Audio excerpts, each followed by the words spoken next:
한마디로 말해서 박근혜 정부 당시 청와대 우병우 민정수석실에서 계란 안전관리 강화 시행을 막은 것으로 드러났습니다.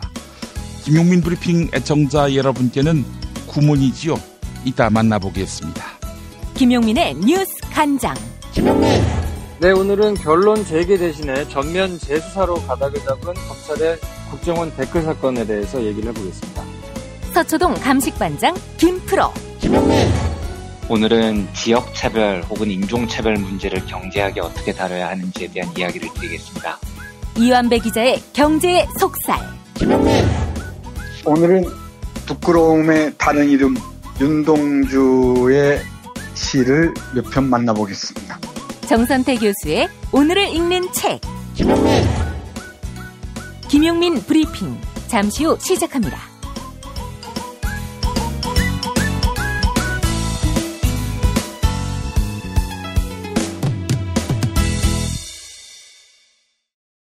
안녕하십니까. 영화 공범자들의 감독 최승호입니다. 드디어 공범자들이 8월 17일 전국에서 개봉됩니다. 공범자들은 지난 9년간 이명박 박근혜 정권 하에서 KBS MBC를 장악해 국민을 속여온 사람들에 대한 이야기입니다. 촛불로 세상이 바뀌었지만 그들은 여전히 KBS MBC를 지배하고 있습니다. 이제 바꿔야 합니다. 공영방송을 망친 공범자들을 몰아내고 KBS MBC가 진정한 국민의 공영방송이 되도록 해야 합니다. 언론을 바꿔야 대한민국이 진짜 바뀝니다. KBS MBC를 개혁해 대한민국을 바꾸는 대역사에 참여해 주십시오.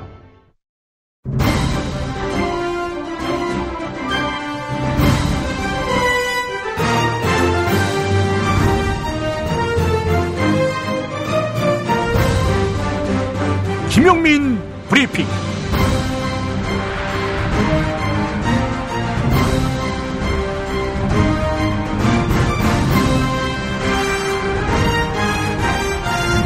(2017년 8월 18일) 금요일입니다. 문재인 대통령 취임 100일이 지났습니다. 문 대통령은 어제 사전 조율 없는 기자회견을 했고요. 그제는 국가와 공공의 잘못으로 세월호 참사 구조부터 진상규명까지 모두 엉망인 현실을 개탄하며 바로잡겠다는 뜻을 밝혔습니다. 리얼미터가 문재인 대통령의 지난 100일을 돌아보며 잘못한 일을 꼽아보라고 물어보니까 3분의 1의 응답자는 없다 이렇게 꼽았습니다. 문 대통령 100일 기념 우표는 과거보다 훨씬 많이 만들었음에도 몰려드는 주문에 각 우체국마다 동이 나는 사태가 발생했습니다. 문 대통령이 국정 운영을 잘해서도 그렇겠습니다마는 박근혜, 나아가 이명박까지 지난 9년의 세월이 얼마나 황당하고 참담했는지를 알 수 있습니다. 이런 제안을 하고 싶습니다. 여당의 지지율이 50%를 넘는다고 하지만 문재인 대통령은 여전히 120석밖에 안 되는 미약한 의회 기반을 갖고 있습니다. 자유한국당, 국민의당, 바른정당 등 낡은 정당들의 의석수는 과반을 넘습니다. 그때까지 개혁의 진정성을 담보한다는 전제로 문재인 대통령에 대한 전략적 지지를 계속 보내야 할 것 같습니다. 견제와 균형은 2020년 총선에서 낡은 세력을 청산한 이후의 일일 테고요. 지난 100일 비교적 무사히 잘 운영해 왔는데 앞길도 잘 개척할 수 있도록 도와야 합니다. 촛불혁명의 이름으로 세운 정권이기 때문입니다. 김보영 아나운서가 전해주는 오늘의 주요 뉴스 만나볼까요?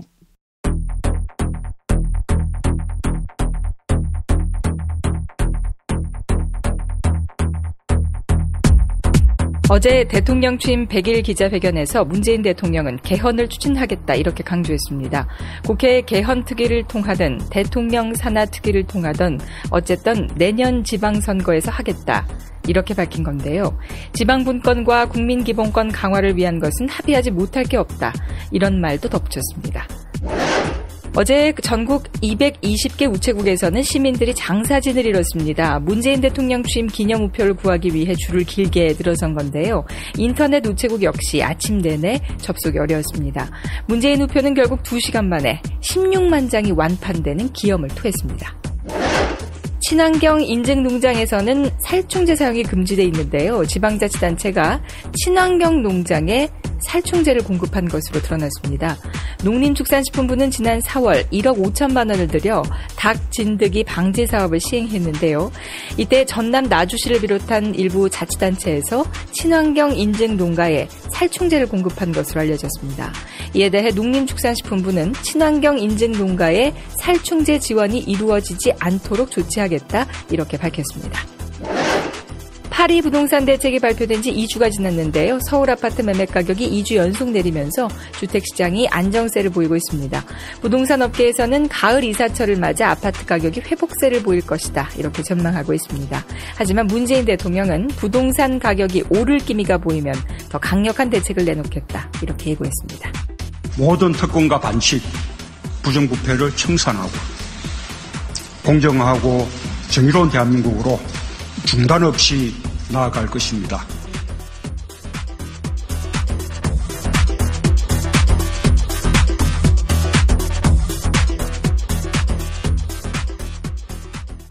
현행법상 공익제보자가 조직으로부터 불이익을 받을 경우 피해를 입는 공익제보자가 이를 입증해야 합니다. 때문에 공익제보자는 불이익을 입증할 증거를 찾지 못하면 보상을 받을 수 없을 뿐더러 조직은 증거를 남기지 않는 교묘한 방법을 통해 공익제보자 스스로 회사를 그만두게 하거나 입증을 포기하게 하기도 합니다. 이는 공익제보자를 보호할 수 없는 규정으로 불이익에 대한 분쟁의 경우 입증 책임은 불이익 조치를 가한 조직이 해야 합니다. 아름다운 재단이 공익제보자의 더 나은 삶을 위해 이들을 지원하는 어쩌다 슈퍼맨 캠페인을 시작합니다. 공익제보자들의 평범한 삶이 지켜질 수 있도록 아름다운 재단의 어쩌다 슈퍼맨 캠페인에 참여 바랍니다. 어디선가 나타나서 생명을 구하고 정의를 지키는 영웅 슈퍼맨. 우리 주변에도 많은 슈퍼맨이 있습니다. 바로 공익제보자입니다. 어쩌다 슈퍼맨이 되어야만 했던 그들에게 세상은 따뜻하지 않았습니다. 수많은 생명을 살린 2명의 간호조무사는 권고사직을 당했고 장애인의 인권을 위해 싸운 선생님은 결국 사직했습니다. 어려움을 감내하고 있는 슈퍼맨들에게 이제 우리가 감사를 전해야 할 때입니다. 시민사회 지지 캠페인 어쩌다 슈퍼맨에 함께해주세요. 아름다운 재단. 아빠가 달라졌다. 술 냄새를 풍기며 집으로 들어오면 자는 날 깨워 했던 말을 또 하던 아빠. 이제는 더 이상 날 귀찮게 하지 않는다. 아빠가 달라졌다. 자는 날 깨워 막무가내로 뽀뽀하며 볼을 비비던 아빠. 그걸 참을 수 있었던 건 그러고서 주는 용돈 때문이었는데 더 이상 날 귀찮게 하지도 용돈을 주지도 않는다. 아빠, 대체 뭘 먹은 거야? 몸, 마음, 지갑까지 날 지켜주는 술친구. 살아서 집까지 술친굼. 재구매율과 후기가 좋은 술친굼을 지금 네이버에서 검색하세요. 야, 너 홍어 판다 그랬지? 팔지. 근데 홍어가 진짜 그렇게 몸에 좋아? 아니, 끝내준다니까. 우리 엄마 관절염인데? 홍어. 나 숙취는? 홍어. 마누라 다이어트는? 홍어. 큰이모 변비? 홍어. 작은 형 소화불량은? 홍어. 여동생 피부? 홍어. 큰 누나 주름? 홍어. 명절 때 선물은? 홍어라니까. 근데 비싸지? 열나 싸고 열나 맛있는 홍어가 있다니까. 어디? 알싸한 홍어. 1599-6456.com 혹은 1599-6456 전화 주문도 가능합니다. 다이어트 해야 하는데 좀 간편한 방법 없을까? 네, 여기 있습니다. 다이어트 전문 쇼핑몰 비타샵에서 나온 그린 스무디 다이어트로 하루 한두 끼만 맛있게 바꿔 드세요. 문의는 1522-6648 혹은 비타샵을 검색해주세요.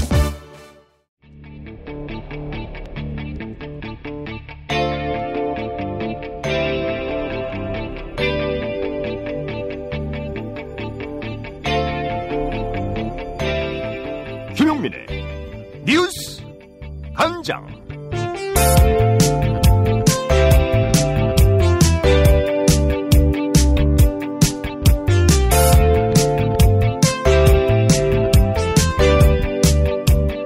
살충제 달걀에 대한 전수조사가 어제 마무리됐는데 정부는 전국 67개 농장에서 살충제 성분이 검출됐다 이렇게 밝혔습니다. 또한 일부 농장에 대한 시료 채취 방법에 허점이 있었다 이렇게 인정하고 문제가 된 농장 120곳에 대한 재조사에 나섭니다. 정부는 1200여 개 농가에 대한 전수조사 결과를 오늘 발표합니다. 서울신문 보도였습니다. 계속해서 머니투데이 보도입니다. 박근혜 정부 당시 청와대 민정수석실에서 계란 안전관리 강화 시행을 막은 것으로 드러났습니다. 당시 민정수석은 우병우였습니다. 지난 2015년 식품의약품안전처는 계란 안전관리 대책을 발표할 예정이었는데요. 하지만 이를 민정수석실에 보고한 후 연기를 결정한 것입니다. 식품의약품안전처의 당시 대책은 계란의 유통과 생산 과정에서 정부의 관리 감독을 크게 강화하는 내용들이었습니다. 자, 우병우는 왜 이걸 막았을까? 김용민 브리핑 1월 23일에 나온 농민 김현권 더불어민주당 의원의 해설을 들어보겠습니다. 그래서 식약처 보고서에도 1년에 몇억 개에 달하는 비정상적인 계란이 유통되지 말아야 할 계란이 유통되었다라고 판단을 하고 GP센터 설립 및 세척 우리나라는 지금 세척을 원칙으로 하거든요. 근데 실제로 세척되는 비율은 한 70%밖에 안 돼요. 30%는 비세척으로 또 유통이 되는데 이거를 전체적으로 개선하는 보고서가 식약처에서 작성이 되고 청와대에 우병우 민정수석실에까지 올라갔었어요. 올라갔었는데 어떤 이유에서인지 민정수석실에서 그 식약처의 계획이 폐기돼요. 아니 그 좋은 방안 아주 현실적이고 좀 과학적인 대안인데 이 대안을 우병우가 왜 묵살을 합니까? 그 식약처 보고서에 보면은 농가와 그 유통업체의 반대에 부딪혀서 실행이 못 됐다. 그리고 이게 민정수석실에까지 보고된 것은 나와요. 그런데 이게 왜 묵살이 됐는지와 관련한 자세한 경과는 알 수 없다. 자세한 거는 그 당시에 어떤 이유에서 그거를 묵살시키고 시행을 안 했는지 그건 아직까지 파악을 못하고 있습니다. 의원님 뭐 짚으시는 거 없으세요? 잘 모르겠어요. 이거는. 이게 그 당시에 그렇게 했더라면 AI 대책을 세우는 데나 국민 건강, 그 식품의 안전성을 확보하는 데나 훨씬 더 유리했을 텐데 어떤 이유에서든지 식약처의 보고서가 묵살되었고 아무래도 이게 식품 쪽은 기업체 상대적으로 대기업체의 입김이 크게 작용을 하거든요. 그래서 그쪽의 의견들이 많이 반영된 게 아닌가 이런 짐작도 좀 합니다. 친환경 농가의 계란에서도 살충제 성분이 검출됐습니다. 살충제 성분이 조금이라도 검출된 농장은 모두 67개로 늘어났는데요. 살충제를 뿌릴 때 농장주들은 강한 독성으로 인해 방독면을 사용한다고 합니다. 그렇다면 닭도 방독면을 써야 하는데 그렇게 하지 않은 것이죠. 한 농장주는 공장식 사육 방식에서 살충제 사용은 불가피하다 이렇게 밝혔습니다. CBS 라디오 김현정의 뉴스쇼 1부 들어보겠습니다. 네, 그런 생각 이제 했었죠. 깜짝 놀랐고 처음에. 근데 뭐 다른 대안이 없었습니다, 당시에. 유일한 대안이 그거 치는 거였고 약 치면 이제 며칠 동안 계란 못 먹었죠. 제가 이제 직접 키워도. 못 드셨어요? 이거 무슨 약이 들어간지 아니까? 네, 이게 뭐 구체적으로 뭐 어떤 하나하나 알지 못하지만 몸에 안 좋다는 거 알기 때문에 못 먹었죠. 내가 키워놓고도 내가 달걀 받아놓고도 그걸 며칠 동안 못 먹었다고요? 네, 그렇죠. 잡는 방법이 다른 방법은 없는 거예요? 예를 들어서 뭐 흙목욕을 시킨다든지 자연스러운 방법도 있다고 하던데 자연 친화적인 그걸로는 안 됩니까? 그게 유일한 대안이죠. 근데 이제 특히 케이지 방식으로 키우는 분들은 이제 흙목욕 할 수 있는 환경이 안 되거든요, 전혀. 상황이 불가능. 하긴 케이지에다가 그러니까 그 닭장에다가 3만 마리를 넣고 키우는데 그것들을 네. 거기서 빼서 흑목욕을 시킨다는 게 현실적으로 쉽지 않은 일이겠군요. 네, 그건 뭐 불가능합니다. 그러면 그 뿌리신 살충제가 바로 그게 그 문제의 피프로닐, 비펜트린 이런 건가요? 저희는 뭐 피프로닐, 뭐 비펜트린 그런 거는 일단 모르고 그냥 효과가 좋다고 하니까 그냥 쓴 것밖에 없습니다. 네. 일단은 진드기 잡는 게 목적이니까 효과가 좋다고 하면. 네, 잘 잡힌 게 뭐 최고라고 생각을 하기 때문에 다른 건 신경을 거의 안 씁니다, 신경을. 예. 잘 잡히는 게 최고다라고 생각을 하니까. 한 번에 무조건 잘 잡아야 되는 그런 생각을 가지고 있죠. 문재인 대통령은 어제 취임 100일을 맞아 처음으로 기자회견을 가졌는데요. 이 자리에서 일본 NHK 기자는 위안부와 강제징용 문제는 해결된 것 아니냐 이런 취지의 질문을 던졌습니다. 그러자 문재인 대통령은 위안부 문제는 해결되지 않았다 이렇게 못 박았는데요. 강제징용 문제에 있어서도 국가가 개인의 권리를 침해할 수 없다 이렇게 밝혔습니다. 이 말은 다른 나라에게서 피해를 입은 개인의 권익을 국가가 퉁칠 수 없다 이런 이야기겠지요. 기자회견 일부 들어보겠습니다. 예, 감사합니다.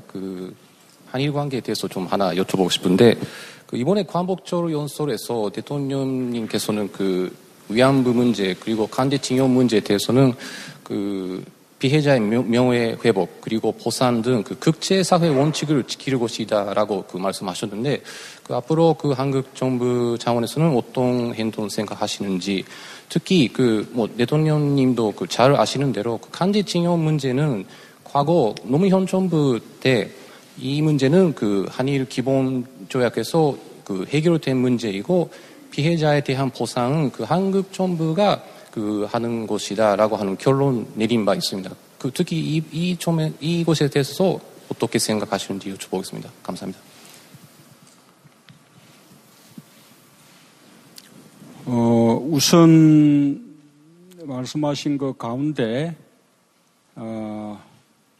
일본군 위안부 부분은 한일 회담 당시 말하자면 알지 못했던 문제였습니다. 말하자면 그 회담에서 다루어지지 않았던 문제입니다. 위안부 문제가 알려지고 이 사회 문제가 된 것은 한일 회담 훨씬 이후의 일이었습니다. 그래서 위안부 문제가 한일 회담으로 다 해결됐다라는 것은 그것은 맞지 않는 일이라고 봅니다. 강제징용자의 문제도 양국 간의 합의가 개개인들의 권리를 침해할 수는 없는 것입니다. 양국 간의 합의에도 불구하고 징용당한 강제징용자 개인이 미쓰비시 등을 비롯한 상대 회사를 상대로 가지는 민사적인 권리들은 그대로 남아있다라는 것이 한국의 헌법재판소나 한국 대법원의 판례입니다. 정부는 그런 입장에서 과거사 문제를 임하고 있습니다. 다만 제가 강조하고 있는 것은 그런 과거사 문제가 한일 관계의 미래지향적인 발전에 걸림돌이 돼서는 안 되겠다.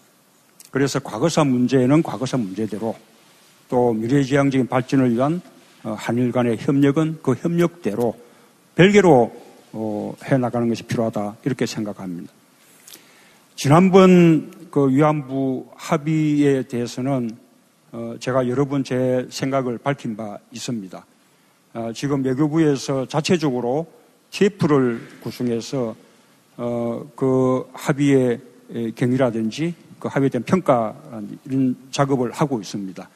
그 작업이 끝나는 대로 외교부가 그에 대한 방침을 정할 것입니다. 미국 워싱턴에서 한국과 미국의 연합 군사훈련의 축소를 검토한다. 이런 이야기가 흘러나오고 있습니다. 한국과 미국의 연합 군사훈련, 북한이 강력하게 반발하고 있죠. 미국 행정부가 연합훈련 축소를 심도 있게 검토하고 있으며 북한과 미국 사이에 비밀 논의가 이루어지고 있다는 것입니다. 김정은 북한 노동당 국무위원장이 괌 포위 사격을 철회한 것도 이와 관련이 있을 수 있다. 이런 분석입니다. 다만 일부 외교 소식통은 8월 말 예정된 을지 프리덤 가디언 연습은 축소하기 어렵다. 이렇게 밝혔습니다. 한겨레 보도였습니다. 김종익 전 KB 한마음 대표는 이명박 정부 시절 민간인 불법 사찰을 당했습니다.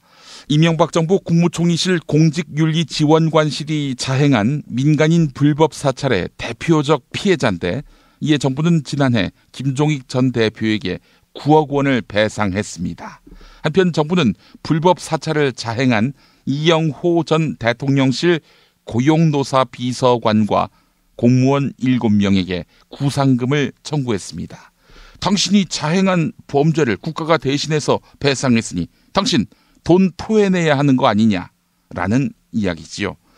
이에 법원은 이영호 전 비서관과 공무원들이 불법 사찰을 저질렀으니 국가가 낸 배상금을 부담하라 이렇게 판결했습니다. 이에 따라 이영호 전 비서관은 2억 원을, 이인규 전 국무총리실 공직윤리지원관은 1억 6천만 원을 국가에 내놓아야 합니다. 네, 우리는 시켜서 한 일이에요. 이렇게 밝히면 그 돈은 시킨 사람이 내겠죠. 그 시킨 사람은 누굴까? 한겨레 보도였습니다. 지난 이명박 정부 국가정보원에서는 이명박의 인터넷 팬클럽도 국정원 댓글 부대로 동원했지요. 이에 따라 검찰 수사의 칼끝이 이명박을 향할지 주목되고 있는데요. 판사 출신인 더불어민주당 박범계 의원, 여러 정황상 이명박이 추진한 것 같다. 이렇게 분석했습니다. 당연히 이명박도 조사받아야 한다. 이 말이지요. 가톨릭 평화방송 라디오 열린세상 오늘 김성덕입니다. 일부 들어보겠습니다. 그래서 관련해서 그런 국정원의 어떤 그런 어떤 이런 움직임이 있었다면 그런 보고를 당시에 이명박 전 대통령이 허락 없이 보고받지 않고 과연 단독으로 이루어질 수 있겠느냐. 그래서 이제 이런 수사의 어떤 칼날이 또 이명박 전 대통령을 향하는 것 같은데 어떻습니까? 이명박 전 대통령에 대한 수사 또는 조사 어떻게 좀 진행돼야 한다고 보십니까? 범죄의 혐의가 있고 범죄의 단서가 발견되면 그 성역 없이 수사는 할 수 있는 겁니다. 네. 물론 과거에 검찰이 그랬느냐라는 것은 아닌 부분이 있었기 때문에 지금 이제 검찰 개혁 문제가 한참 진행이 되는 건데요. 네.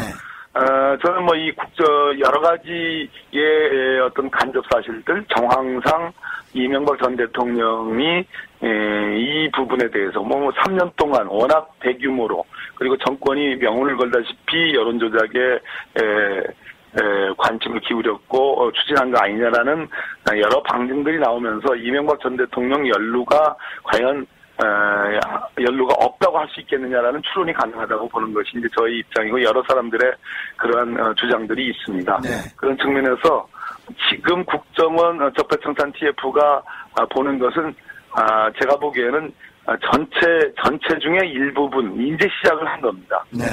앞으로 속속들이 이제 그 조사 결과들이 드러날 것이고 네. 검찰의 수사는 또 별도로 지금 진행이 될 것입니다. 그렇군요. 그런 측면에서 이명박 전 대통령님들 예외일 수는 없다는 원론적인 일단 답변을 말씀드리겠습니다. 네.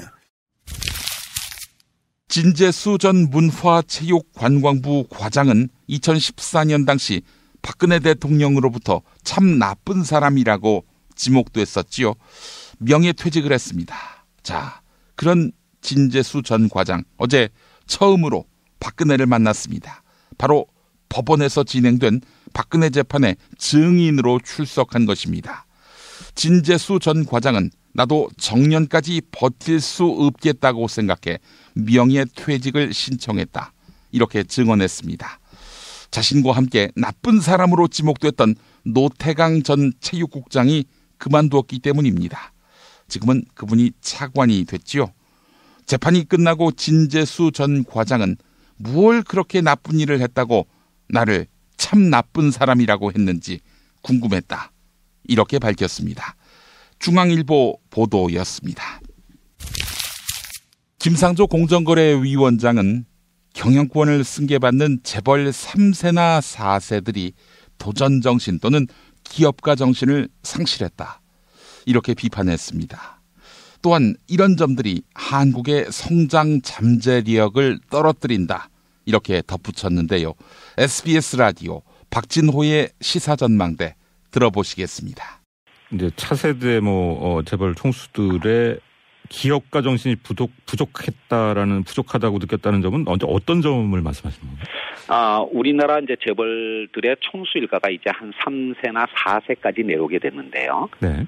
창업자나 2세대에는 많은 논란이 있었습니다만은 한국 경제의 고도 성장기 과정에서 그야말로 맨땅에 헤딩하는 시기에 그런 도전 정신을 보여주었고 그것이 한국 경제를 성장시키는 주역으로서 활동한 측면이 있었는데 네네. 그러한 이제 패스트 팔로우 추격자의 입장을 이제 벗어나게 되는 현 시점에 이르게 되니까 모든 사업이 성공의 가능성 못지않게 실패 위험을 안게 된 것입니다. 네. 그러다 보니까 이제 온실 속에서 자란 이제 3세들이 그런 위험을 감수하지 않으려고 하는 것이고요. 이런 것이 한국의 어떤 성장 잠재력을 떨어뜨린 어떤 중요한 요인 중에 하나가 되었다라고 하는 것이 저의 판단이고 네. 아마 이런 부분은 많은 전문가들이 공유하는 것이 아닌가. 따라서 변화된 어떤 그런 환경, 특히 제4차 산업혁명의 환경 속에서 이제는 기업가들이 보다 적극적인 어떤 도전 정신을 발휘해야 되겠고 또 그런 네. 것이 발휘될 수 있도록 네. 경제 질서를 만들어가는 것이 정부의 역할이라고 생각을 합니다.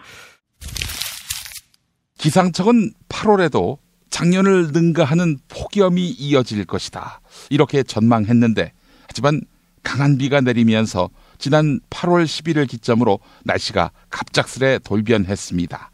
한낮에도 선선한 초가을 날씨를 보이고 있는 것입니다. 기상청 관계자들은 독특한 현상이라고 입을 모았는데 다만 이대로 여름이 끝나지는 않을 것이라고 전망했습니다. 북태평양 고기압이 다음 주부터 세력을 확장하면서 고온다습한 공기를 몰고 올 수 있다. 이렇게 예상한 것입니다. 한국일보 보도였습니다. 기업체들이 심야 시간에 전기를 펑펑 쓰는 것으로 드러났습니다. 밤 11시에서 아침 9시의 전력 사용량이 피크 타임인 아침 10시부터 낮 5시까지의 2배를 넘었습니다.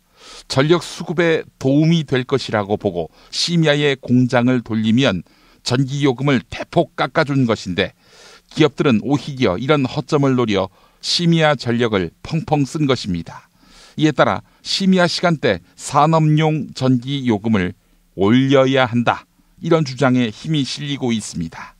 네, 산업용 전기요금 무척 싸지요. 서울신문 보도였습니다.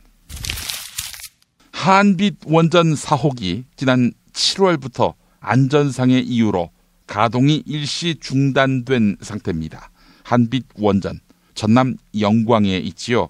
콘크리트 벽 내부에 구멍이 생기고 경납 건물의 철판에는 부식이 생긴 것인데 이에 더해 증기 발생기에서 외부 이물질, 즉 외부에서 투입된 쇳덩이가 발견됐습니다. 원전 당국은 내부를 점검할 때 사용하는 초소형 망치로 추정하고 있는데 전문가들은 이 쇳덩이가 내부에서 반복적으로 부딪히면 큰 사고로 이어질 수 있다. 이렇게 설명합니다. 증기 발생기는 원전 3대 핵심 설비입니다. JTBC 보도였습니다. 베트남 중부 꽝남성에 위치한 하미마을. 네, 여기는 2001년 월남 참전 전후 복지회가 건립비용을 지원해 위령비가 세워졌습니다. 1968년 청룡부대 군인들의 학살로 주민 140명이 숨진 곳이기 때문입니다. 그런데 지난 5월 대한민국 월남전 참전자회 관계자가 위령비를 철거해달라 이렇게 요구했습니다. 전후복지회가 위령비 건립을 지원했다는 내용의 팻말이 사라졌고 이에 화가 난 이들이 위령비 철거를 요구한 것입니다. 위령비 건립을 지원한 전후복지회는 현재 활동을 접었고 복지회 출신 다수가 월남전 참전자회에서 활동 중입니다. 이에 베트남 인민위원회의 한 간부는 이들의 제안을 거절한 상태입니다. 하미마을 학살 50주기를 한 해 앞두고 한국과 베트남의 갈등이 재연되고 있습니다. 한겨레 보도였습니다.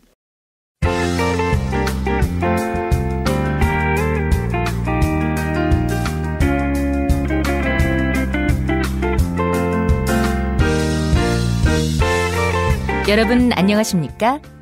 지금부터 전국 16개 시도교육청과 무관한 2017학년도 뉴스 듣기 능력평가를 시작하겠습니다. 수험생 여러분께서는 팟캐스트의 음량을 알맞게 조절하여 주시기 바랍니다. 모든 문제는 한 번씩만 들려드리니 잘 듣고 지시에 따라 물음에 답하시기 바랍니다. 이제 시작하겠습니다. 박씨, 어제 그 문화체육관광부 과장을 지낸 진재수 만났다며 법정에서. 당신이 나쁜 사람이라고 이야기했던 진재수 아닌가? 걔는 이름부터가 그래. 응? 예컨대 진재수 친구가 진재수네 집에 전화를 걸어. 응? 여보세요, 재수 있나요? 재수 없다고요? 왜 맨날 재수가 없지요? 이럴 거 아니야. 이런 걸 물리학 용어로 아재 개그라고 하지. 그 박씨, 대한민국에 재수 이름 가진 사람 더 이상 희롱하지 말라고. 그들은 국민 아니야? 그 진재수가 왜 나를 나쁜 사람이라고 했는지 모르겠다 이러더만 법정 나오면서. 아니, 모른다는 게 말이 돼? 유라를 곤경에 빠뜨렸잖아. 알아서 기어야지. 나한테 유라가 어떤 존재인데? 어떤 존재인데? 하녀의 딸? 아니, 그 정도인데 이렇게 밀어주나? 박씨, 이젠 다 까자. 스스로 까지 않으면 나중에 남한테 까일 텐데. 왜 그렇게 유라한테 절절맸을까? 그거는 내일에 도전하는 청년에게 기회를 주자는. 근데 왜 청년이 정유라뿐이지? 정유라의 경쟁자도 청년 아닌가? 대한민국 청년. 청년을 키우려면 누구 딸, 누구 아들이 아니어도 공정한 기회를 보장받도록 해야.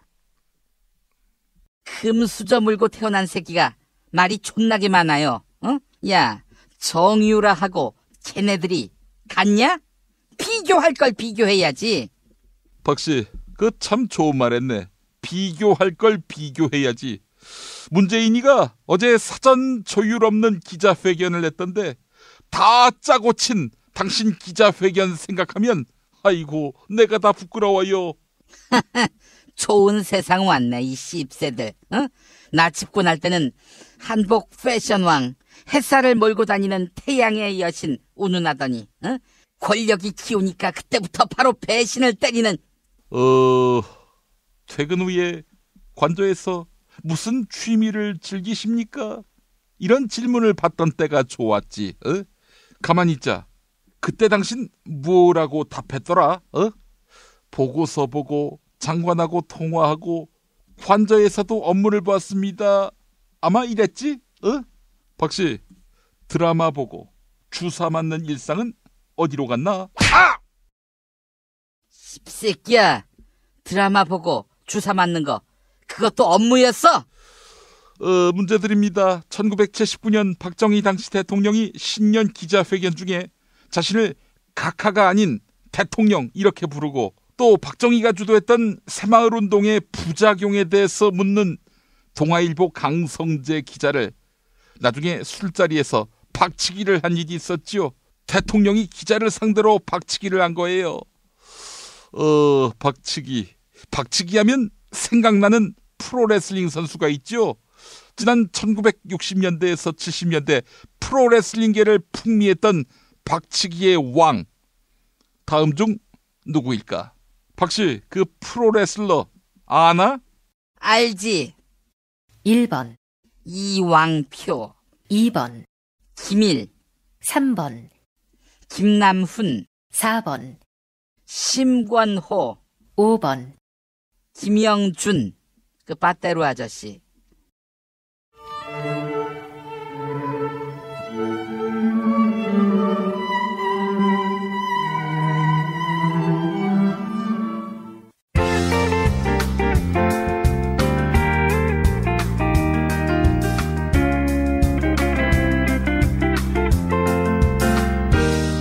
수고하셨습니다.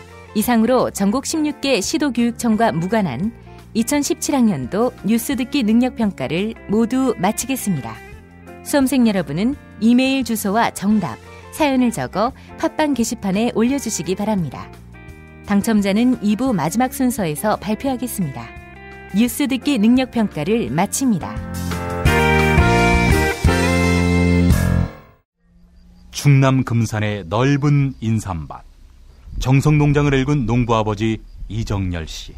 자연은 노력한 만큼 내어준다. 그 자연의 마음을 알기에 정성농장을 더불어 일구는 아들 이성규 씨도 아버지에게 배운 것처럼 정직하고 또 성실하게. 정성농장 홍삼은 인삼 재배부터 가공 판매까지 모두 책임지고 있습니다. 그래서 대한민국 1등 품질을 자부합니다. 검색창에 정성농장 홍삼을 검색해주세요. 정성농장 홍삼. 전화문의는 010-9754-6972. 골반 잡자 바로 잡자 바디로직. 허리 통증 바로 잡자 바디로직. 2017년 쿨 썸머 바디로직 라이트 출시. 통기성이 좋아 땀 걱정 없이 한여름에도 쾌적하게.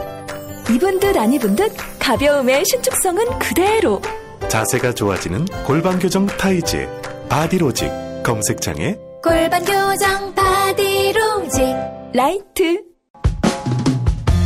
유산균은 똥만 잘 싸게 해주는 게 아니야. 면역력을 높여준다고. 그런데 아무 유산균이나 사 먹으면 되겠어?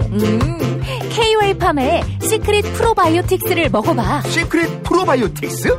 하루 한 알만 먹으면 프리미엄 생균 100억 마리가 내 몸 안에 들어오는 거야. 후덜덜 100억 마리? 빨리 먹어봐야지. 네이버에서 KOA팜을 검색하시거나 EJ몰에서 찾아주세요. 문의 전화는 010-5220-7924.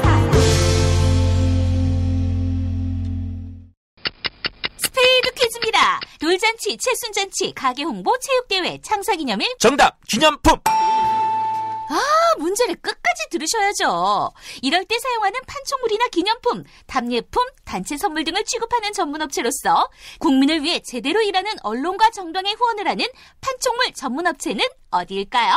정답! 네피알! 네? 어디라고요? 네피알!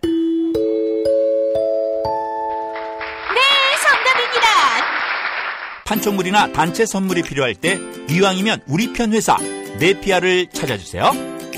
인터넷 검색창에 네피알을 치시거나 032-519-4800으로 전화주시면 친절하게 상담해드립니다. 그런데 상품은 뭔가요? 네피알에 가서 고르세요. 3만 가지가 넘는 물품이 있어요. 서초동 감식반장 김프로.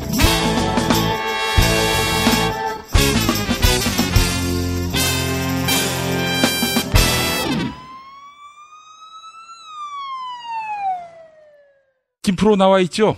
네, 안녕하세요. 김프로입니다. 어제 하루 쉬었더니 김프로가 5개 이중릭으로 김프로가 빠지니까 프로그램이 완성도가 현격히 떨어진다.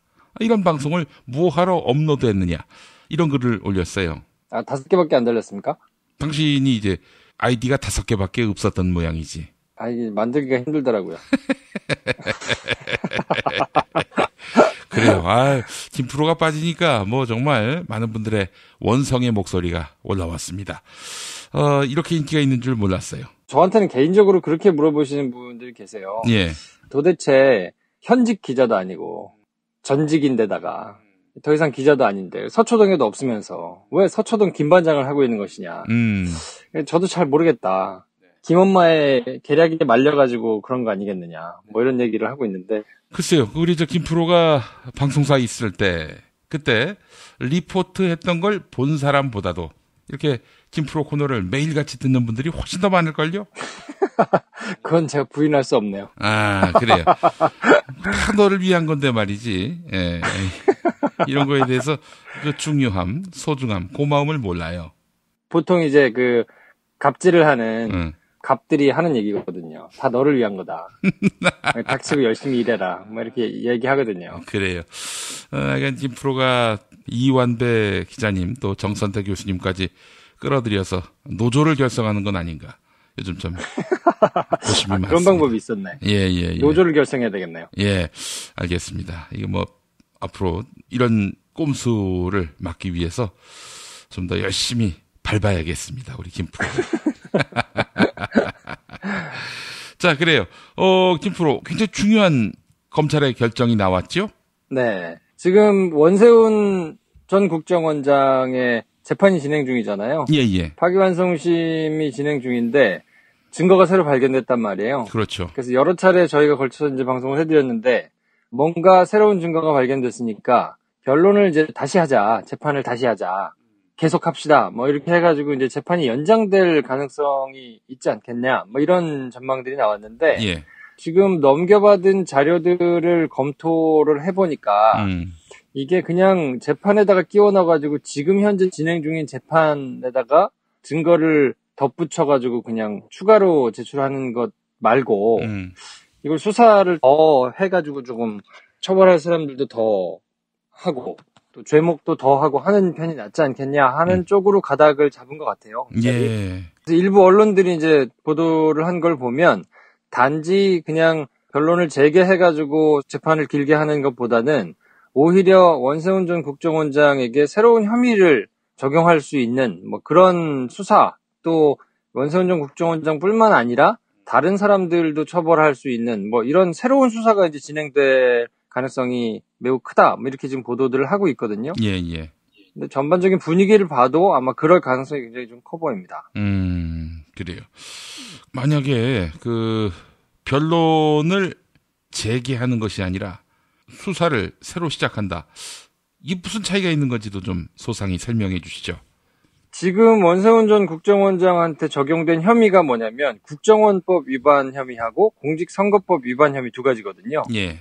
그러니까 공직선거법에서 다루고 있는 선거에 개입하면 안 된다. 공무원들은 이제 선거에 개입하면 안 되니까요. 근데 국내 정치에 개입해가지고 선거에 개입했다라는 의혹하고 국정원법이 정하고 있는 이제 국정원 사람들이 하지 말아야 할 일들을 한 것, 그 두 가지로 이제 재판을 받고 있는데 그 두 가지 중에서 공직선거법 부분이 문제가 돼서 이제 재판이 이렇게 계속 길어진 거거든요. 예, 국정원법은 뭐 위반한 거는 맞다 해가지고 그건 문제가 안 됐는데 이제 공직선거법이 적용이 되는 순간 정권의 정통성이 부정된다라는 뭐 이런 이제 생각들 때문에 그 부분이 계속 문제가 돼서 이제 뭐 증거 능력이 없어졌다 뭐 생겼다 뭐 이러면서 이제 문제가 되온 건데 단순히 그거뿐만이 아니고 쉽게 얘기하면 국정원이 만약에 댓글 부대를 동원해가지고 또 민간인들의 조직을 동원해가지고 이제 댓글을 달고 뭐 이런 것들까지 지금 추가로 밝혀지고 있잖아요. 예. 그래서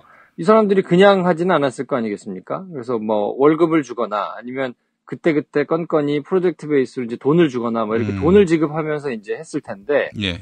그렇게 원래 국정원이 해야 되는 그리고 국정원이 하도록 정해져 있는 성격의 것이 아닌 행동. 그 국내 정치에 개입해서 특정 당과 특정인들이 유리하도록 정치적으로 유리한 고지를 점령할 수 있도록 이 사람들을 위해서 뭔가 사적인 활동을 이렇게 한 것을 지원했다 그러면 이거는 뭐 횡령죄가 적용될 수도 있거든요. 그러면 원세훈 전 국정원장이 그거를 최종 결정을 해가지고 만약에 집행을 했다 그러면 뭐 횡령, 배임 뭐 이런 다른 죄목들이 적용될 수 있는 거거든요. 그렇게 되면 지금 재판을 받고 또 형을 사는 것과 별개로 추가로 될 수 있단 말이에요. 그러니까 지금 죄목 가지고는 다시 재판을 하거나 그럴 수는 없어요. 한 번 재판을 받은 내용으로는 다시 재판을 받을 수 없도록 형사법에서 정하고 있거든요. 예. 근데 이제 요 죄목이 아니라 말씀드린 대로 뭐 횡령이라든지 배임이라든지 다른 범죄 혐의가 나와서 그거에 대해서 조사를 받고 수사를 받는다면 그럼 이제 별개로 형을 더 살아야 되는 상황이 생길 수 있기 때문에 예. 이거는 단순히 그 원세훈 전 국정원장만 처벌을 받게 되는 것이 아니라 그 어쨌든 원세훈 전 국정원장이 이런 활동을 함으로 인해서 최대 수혜를 받게 되는 것이 이제 MB 그 윗선의 사람들이 있지 않겠습니까? 그럼 그런 사람들에게까지 수사가 뻗어나갈 가능성이 좀 있기 때문에 그리고 지금 그 원성용 국정원장을 비롯해서 이런 결정을 내리는 데 있어서 같이 동참했던 뭐 국정원 간부라든지 뭐 이런 사람들이 통으로 다 처벌을 받을 수 있기 때문에 예. 이 부분에 있어서는 검찰의 아주 전면적인 재수사가 시작될 것 같은 지금 뭐 특별 수사팀이 꾸려져서 이 부분에 대해서는 아주 전면적인 수사가 이루어질 가능성이 매우 높다고 봐야 되겠죠. 예. 자, 그렇다면은 결국 MB를 겨냥해서 전면 재수사를 하기로 한 것이다라고 봐야 되겠네요. 겨냥했다는 표현은 조금 어폐가 있을 수 있고요. 왜냐하면 김프로. 네. 이것도 아직 때가 안 빠진 겁니까? 이 지상파가 당신 밥 먹여주나? 어? 정신을 차리라고 정신줄 놓지 마. 어? 뭐야 이게 도대체? 이런 식으로 계속 공격을 해도 저는 계속 제 스타일로 나갈 겁니다. 왜냐하면 그렇게 되면 옛날에 한상률 청장이 MB에게 여러 가지 자료를 가져다 주면서 태광 실업을 까세요. 그러면 노무현 전 대통령을 수사까지 올라갈 수 있을 겁니다. 뭐 이러면서 갖다 줬던 거 하고 같이 두고 얘기할 수는 없습니다만 같은 급으로 내려가잖아요. 그러면 안 되지. 그래서 어쨌든 뭐 나올 것으로 충분히 추정이 됩니다만 어쨌든 그걸 겨냥해서 수사를 한다기보다는 하다 보면 나올 것이다. 라는 게 제 전망이라는 거죠. 그래요? 네. 아니, 결국 뭐, 숨은 의도는 뭐, MB가 충분히 고려가 됐네요. 뭐, MB를 꼭 겨냥했다라기 보다는. 그러니까 뭐, 겨냥했다는 표현은 좀 이제 시비에 휘말릴 수 있으니까, 뭐, 사전에 그런 시비에 휘말리지 말자는 차원에서 제가 말씀드리는 거고, 왜냐면 여태까지는 위에 사람들이 나올까봐 수사를 더 확대하거나 전면적으로 수사를 하거나 그러지 않은 측면들이 있거든요. 근데 지금은 어쨌든 뭐 나오면 다 가겠다라고 수사를 하는 거니까 분위기 자체는 그러니까요. 예. 그러니까 지금은 예전하고는 분위기가 완전히 다르다고 볼 수 있죠. 예, 그래요. 참 우리 김프로가 안타깝습니다. 제가 봤을 때는 말이죠. 이렇게 좀 세게 지르고 나가고 그렇게 해서 논란이 일 거 아니겠어요? 이 논란을 또 즐기는 이런 자세가 필요한데 말이죠. 언제까지 이렇게 나는 어느 정도 스탠스가 안전지대에 있어야 한다. 이런 태도는 우리 많은 애청자분들에게 실망감을 안겨줍니다.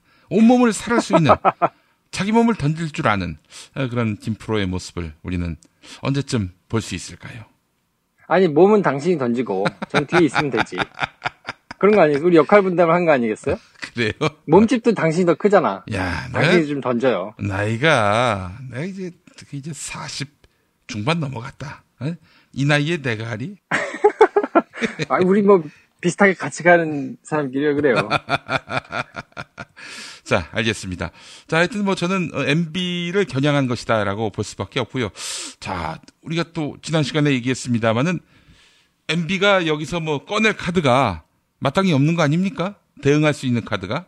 그렇죠. 중앙지검이 지금 수사팀이 이제 새로 꾸려졌잖아요. 예. 말씀드렸습니다만 중간간부급 인사가 있으면서 2차장 검사의 특수수사를 많이 했던 이제 박찬호 차장 검사가 왔고 그 밑에 이제 실무를 담당하게 될 부장 검사가 이제 공안 2부의 진재선 부장 검사인데 예. 이 진재선 부장 검사가 댓글 사건 수사를 하다가 아주 곤혹을 치른 검사거든요.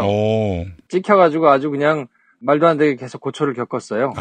그리고 공공형사부의 이제 김성훈 부장검사, 이 사람도 댓글 사건 수사하다가 찍혀가지고 아주 애를 먹었고, 또 특수부에 가 있는 이제 이복형 검사라든지 단성환 검사라든지 이런 사람들이 이제 있는데, 이런 사람들 역시 마찬가지로 국정원 댓글 사건 때문에 정권 내내 아주 그냥 한직으로만 돌고, 이제 검찰 그만둬야 되나 이런 생각을 할 정도로 하여튼 굉장히 힘들게 있었던 사람들이거든요. 나쁜 사람으로 찍혔군요. 이 사람들은 나쁜 사람 정도가 아니고요. 거의 악의 축으로 찍혀가지고 거의 수사를 제대로 할 수 없는 부사만 전전하면서 다녔어요. 씨발 새끼가 된 거군요. 굳이 표현하자면 그럴 수 있죠. 그렇기 때문에 이 사람들이 개인적인 감정을 담아가지고 수사를 한다기보다 이 사람들이 수사를 하려고 그렇게 애를 썼는데 곳곳에서 계속 태클을 걸면서 못하게 했단 말이에요. 그러니까 이 사람들이 수사의 맥이라든지 아니면 국정원이 가장 아파할 부분이라든지 이런 부분에 대해서 너무 꿰고 있는데 거기다가 나름의 그 한도 가지고 있는 사람들이기 때문에 수사만 제대로 할 수 있게 판을 벌려준다 하면 수사를 열심히 안 할 이유가 전혀 없는 사람들이라서 압니다. 박근혜에 대한 불편한 심정. 물론 박근혜에 대한 불편한 심정 때문에 무리한 편파 수사를 할 거라는 생각은 안 듭니다만은 어쨌든 박근혜는 누구 눈치 안 보고 열심히 팔 거란 말이죠. 공정하게. 네. 자, 그런데 이들에게 이명박은 어떤 존재일지 상당히 궁금합니다. 윤석열 서울중앙지검장도 BBK 수사, 이거 뭐 완전히 이명박 손을 들어준 그런 수사 결과라는 비판이 있는데 여기 또 참여했던 인물이기도 하고요. 그 어떻게 이명박 수사도 잘할 수 있을 거라고 믿어도 됩니까? 수사 의지 면에서만 보자 그러면 제가 누누이 말씀드렸듯이 지금 검찰이 뭐 이렇게 저렇게 재고 자르고 할 수 있는 처지가 아니거든요. 제대로 수사를 해서 공정하게 여러 가지 사람들이 답답해했던 그런 결과가 시원하게 나온다라는 거를 보여줘야 되는 책무가 하나 있어요. 예. 그렇기 때문에 부담이 있고 만약에 그렇게 가정을 해보죠. 뭐 삼성 수사를 한다, 뭐 SK 수사를 한다. 그랬을 때 이제 대대적인 특수부가 팀이 꾸려져가지고 SK 수사를 한다라고 시작을 하면 그 말인즉슨 우리나라 이제 기업의 특성상 재벌 구조로 돼 있는 총수가 있는 뭐 그런 기업 집단이잖아요. SK 수사를 한다, 뭐 삼성 수사를 한다 그러는데 거기에 오너가 처벌을 받지 않고 밑에 사람만 그냥 몇 명 이렇게 처벌을 받고 만다고 하면 그거는 결국 실패한 수사라고 평가를 받게 되잖아요. 검찰이 그런 거를 충분히 알고 있단 말이죠. 근데 원세훈 전 국정원장을 세운 사람은 MB이기 때문에 나중에 MB 말기에 국정원이 이제 박근혜 정부로 넘어오는 과정에서 박근혜 전 대통령이 이제 시해를 입었다. 뭐 누이 좋고 매부 좋게 이렇게 뭐 결과를 받았다라고 했지만 어쨌든 원세훈 전 국정원장이 전방위적으로 활동을 하고 막 이렇게 했던 것의 최종 결재권자는 대통령이기 때문에 예. 이 원세훈 전 국정원장 산하에 있는 국정원에 대해서 수사를 한다. 그러면 결국 맨 위에 있는 사람은 MB라고 봐야 될 거고요. 그래서 만약에 수사를 시작했는데 MB까지 못 올라가고 적당한 선에서 끝났다 그러면 사실상 실패한 수사라는 평가를 받을 거라는 걸 뻔히 알기 때문에 안 하면 몰라도 만약에 한다고 치면 제대로 해서 끝까지 갈 수밖에 없다라는 걸 본인들이 알고 있을 거예요. 그리고 만약 그렇게 된다고 하면 본인들이 어쨌든 전직 대통령을 또 수사하게 되는 결과를 가져오게 되고 최악의 경우라고 보긴 그렇습니다만 검사들은 대부분 큰 수사를 할 때 그렇게 하는 경우가 많거든요. 내가 이 수사를 해서 큰 결과가 나오게 되고 그것 때문에 뭐 하면 옷을 벗을 수도 있다. 내가 이번이 마지막으로 수사를 한다고 생각하고 수사를 하겠다라고 생각하는 경우들이 많아요. 특수수사의 경우에는. 그렇기 때문에 직을 걸고 수사를 하고 만약에 이 수사 때문에 전직 대통령이 또 뭐 검찰 수사를 받게 돼가지고 처벌을 받게 되는 게 생기면 뭐 이 정도 수사하고 나는 그만하려다라고 생각을 하고 달려들 사람들이 많을 거기 때문에 제가 보기에는 전면 재수사를 한다고 결정을 내리는 것 자체가 MB가 나오면 제대로 수사를 한다. 그리고 거기까지 올라간다라는 거를 충분히 염두에 두고 수사를 한다고 봐야 되는 거죠. 만약에 그렇게 안 한다고 치면 그냥 변론을 제기하는 수준에서 여러 가지 자료들이 나왔으니까 그거를 지금 원세훈 전 국정원장 정도에서 끝날 거라면 지금 그냥 증거를 추가해가지고 재판을 더 길게 가져가서 공직선거법 위반 혐의의 유죄를 받아내는 것 정도로 하고 끝내겠죠. 근데 그렇지 않고 여러 가지를 다 파헤쳐가지고 수사를 한다는 얘기는 원세훈 전 국정원장뿐만 아니라 그 윗선까지도 간다라는 의지가 분명하게 있다라고 봐야 될 겁니다. 쉽게 이야기해서 공정한 수사할 것이다. 뭐 누구 눈치 안 보고 제대로 수사할 것이다. 이런 얘기죠? 네, 그럴 가능성이 굉장히 높습니다. 예. 왜 이렇게 검찰을 찬양합니까? 찬양이 아니고 이거는 그냥 해석 자체가 전면 재수사로 가닥을 잡아가지고 특별수사팀을 꾸려서 한다고 하면 아까 말씀드렸듯이 그냥 우리 이 기업 수사하겠습니다라고 공표하고 시작하는 거하고 똑같거든요. 그러면 만약에 수사 결과가 미진해가지고 뭐 한다면 여론이 급격하게 반등될 거라는 걸 알기 때문에 그러면 수뇌부에 있는 사람들이 책임지고 옷을 벗는 것이 보통 큰 특수사를 하는 검찰의 행태였거든요. 근데 그게 적용될 가능성이 높다고 보고요. 지금까지는 굉장히 비정상적이어서 제대로 수사를 하지 않는 검사들이 잘 나가는 뭐 이런 상황이었거든요. 예. 지금은 일단 그렇지는 않은 상황이기 때문에 그냥 있는 그대로 말씀드리는 거예요. 지금 상황에서는 뭐 검찰이 잘한다. 그래서 뭐 마음에 맞는 수사를 하기 때문에 뭐 좋다라는 측면이 아니고 어쨌든 검찰로서는 지금 검찰 개혁의 대상이기도 하기 때문에 지금은 외통수예요. 그냥 검찰이 제대로 수사를 해서 윗선까지 올라가지 못하면 자기들이 굉장히 크게 다칠 것이라는 걸 충분히 아는 상황이기 때문에 예. 검찰로서도 사실은 마뜩치 않죠. 왜냐하면 이렇게 반드시 성공해야만 하는, 그리고 반드시 성공하게 되면 또 한 번 국민 전체적으로는 불행한 결과를 낳게 되는 뭐 이런, 어쨌든 그렇지만 그게 정의를 바로 세우는 일이니까 할 수밖에 없는 뭐 이런 상황이 안 오면 좋겠다라고 그냥 개인적으로 생각하는 검사들이 많을 거거든요. 아니, 이명박이 감옥 보냈는데 뭐가 불행한 일입니까? 국가 전체적으로 보면 뭐 이게 행복한 일이라고 볼 수는 없죠. 물론 그게 정의를 바로 세우는 일이기 때문에 저는 반드시 잘못한 것들에 대해서는 처벌을 받아야 된다고 생각하는데요. 예. 그냥 전직 대통령이 계속 처벌을 받고 하는 거를 바라보는 것 자체가 뭐 행복한 일은 아니니까 그런 차원에서 불행한 일이라고 말씀드리는 겁니다. 예, 그래요? 아니, 이명박이가 감옥 가는 거는 행복한 일이지. 그거 어떻게. 아니, 전직 대통령 얘기하려면 대통령다운 일을 했어야 전직 대통령 운운하는 거 아닙니까? 네, 국가적으로 행복한 일이다. 다시 한번 따라해보세요. 행복한 일이다. 여기 당신이 하라니까. 당신이 하고 나는 뒤에 이렇게 서 있을게요. 이렇게 판을 깔아줬는데도 안 하는 김프로. 수고하셨습니다. 다음 주에 뵐게요. 네, 다음 주에 뵙겠습니다. 진실은 반드시 밝혀진다고. 무엇이 진실입니까? 대통령이라고 하는 지위를 진실을 밝히지 않는 데에 역이용해서. 김보영 아나운서가 함께합니다. 아프니까 팩트다. 안녕하세요. 아프니까 팩트다 김보영입니다. 살충제 계란 파동이 전국으로 확산되고 있습니다. 이번에 계란에서 검출된 피프로닐과 비펜트린은 벌레를 구제하는 살충제의 주 성분인데요. 산란계 농가에서 닭에 기생하는 진드기를 없애기 위해 사용한 것입니다. 한편 식품의약품안전처는 살충제 계란이 인체에 미치는 영향은 크지 않다 이렇게 밝혔습니다. 피프로닐의 하루 허용량은 0.54ppm, 즉 달걀 245개 이상을 한꺼번에 먹어야 독성이 나타난다 이런 설명입니다. 그런데 일부 언론들은 한국의 기준이 너무 느슨하다 이런 취지의 기사를 싣고 있습니다. 먼저 벨기에를 시작으로 유럽연합 17개 회원국은 한 달 전부터 살충제 계란 사태를 겪었는데요. 언론들은 독일 연방 유해평가원의 보고서를 인용해 다음과 같이 보도했습니다. 하루 동안 오염된 달걀 7개 이상을 섭취하면 신체에 치명적인 손상을 입힐 수 있다. 과연 한국과 유럽은 피프로닐에 대한 인체 위험성 기준이 다른 걸까요? 하지만 독일 연방 유해평가원 보고서의 원문에는 치명적 손상이라는 단어는 등장하지 않았습니다. 또한 유럽연합 집행위원회가 조사한 피프로닐의 검출량은 달걀 1kg당 1.2mg이었습니다.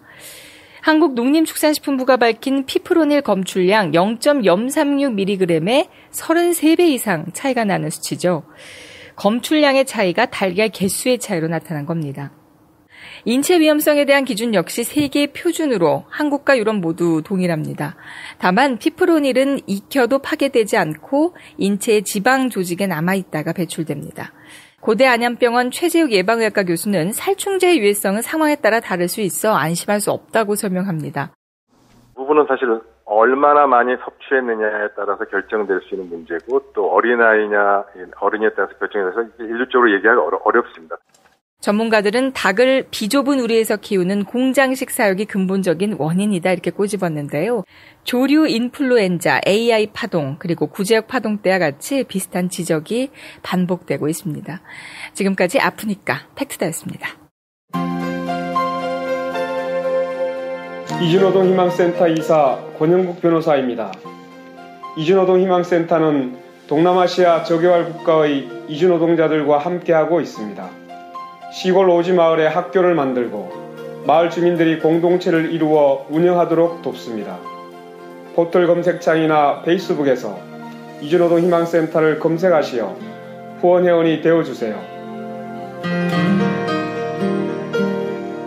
노동 존중 생산과 소비를 통한 사회연대를 추구하는 문자당이 함께합니다. 트럼프 트럼프는 어떤 사람이에요? 중국은 왜 티베트의 독립을 반대하죠? 일본이 전쟁할 수 있는 나라로 만들기 위해 애를 쓰던데 왜 이러는 건가요? 어린이에게 세계를 읽는 눈을 드립니다. 처음 만나는 국제뉴스 완전 정보. 왜 스웨덴 등 북유럽 국가는 복지 혜택이 많을까요? 이스라엘은 왜 수시로 팔레스타인을 향해 폭격과 테러를 서슴지 않을까요? 왜 남미에는 미국을 싫어하는 나라가 많아요? 이 모든 고민을 시사평론가이자 문화학 박사인 김용민 아저씨가 풀어드립니다. 처음 만나는 국제뉴스 완전 정보. 동산사에서 나왔습니다. 왜 이러는 건가요?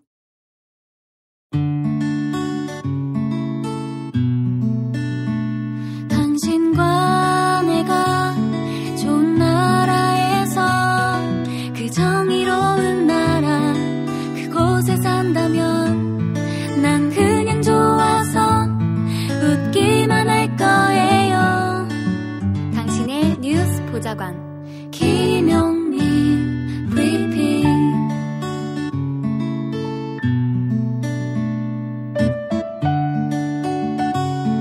대한민국 뉴스 브리핑의 선두주자 김용민 브리핑. 계속해서 김보영 아나운서가 오늘의 날씨를 전해드립니다.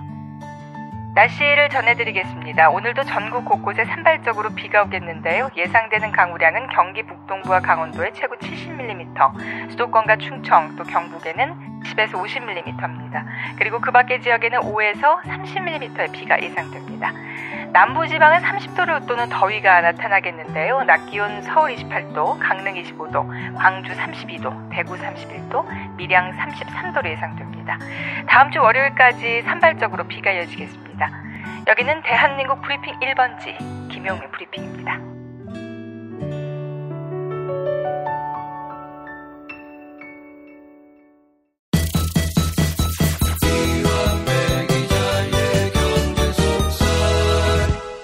민중의 소리 이완배 기자 만나겠습니다. 이완배 기자님. 네, 안녕하십니까. 예.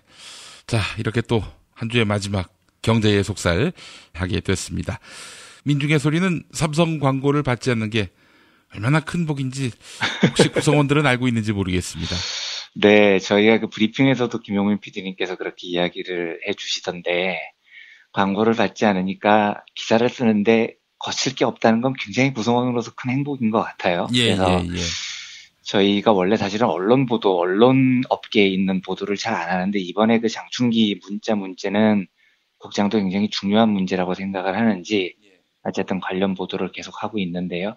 미디어 오늘도 그렇고 민중의 소리도 그렇고 기자로서 삼성에 관한 이야기를 자유롭게 쓸 수 있다는 건 이게 왜 축복이어야 되는지는 모르겠습니다만 축복인 것 같기는 합니다.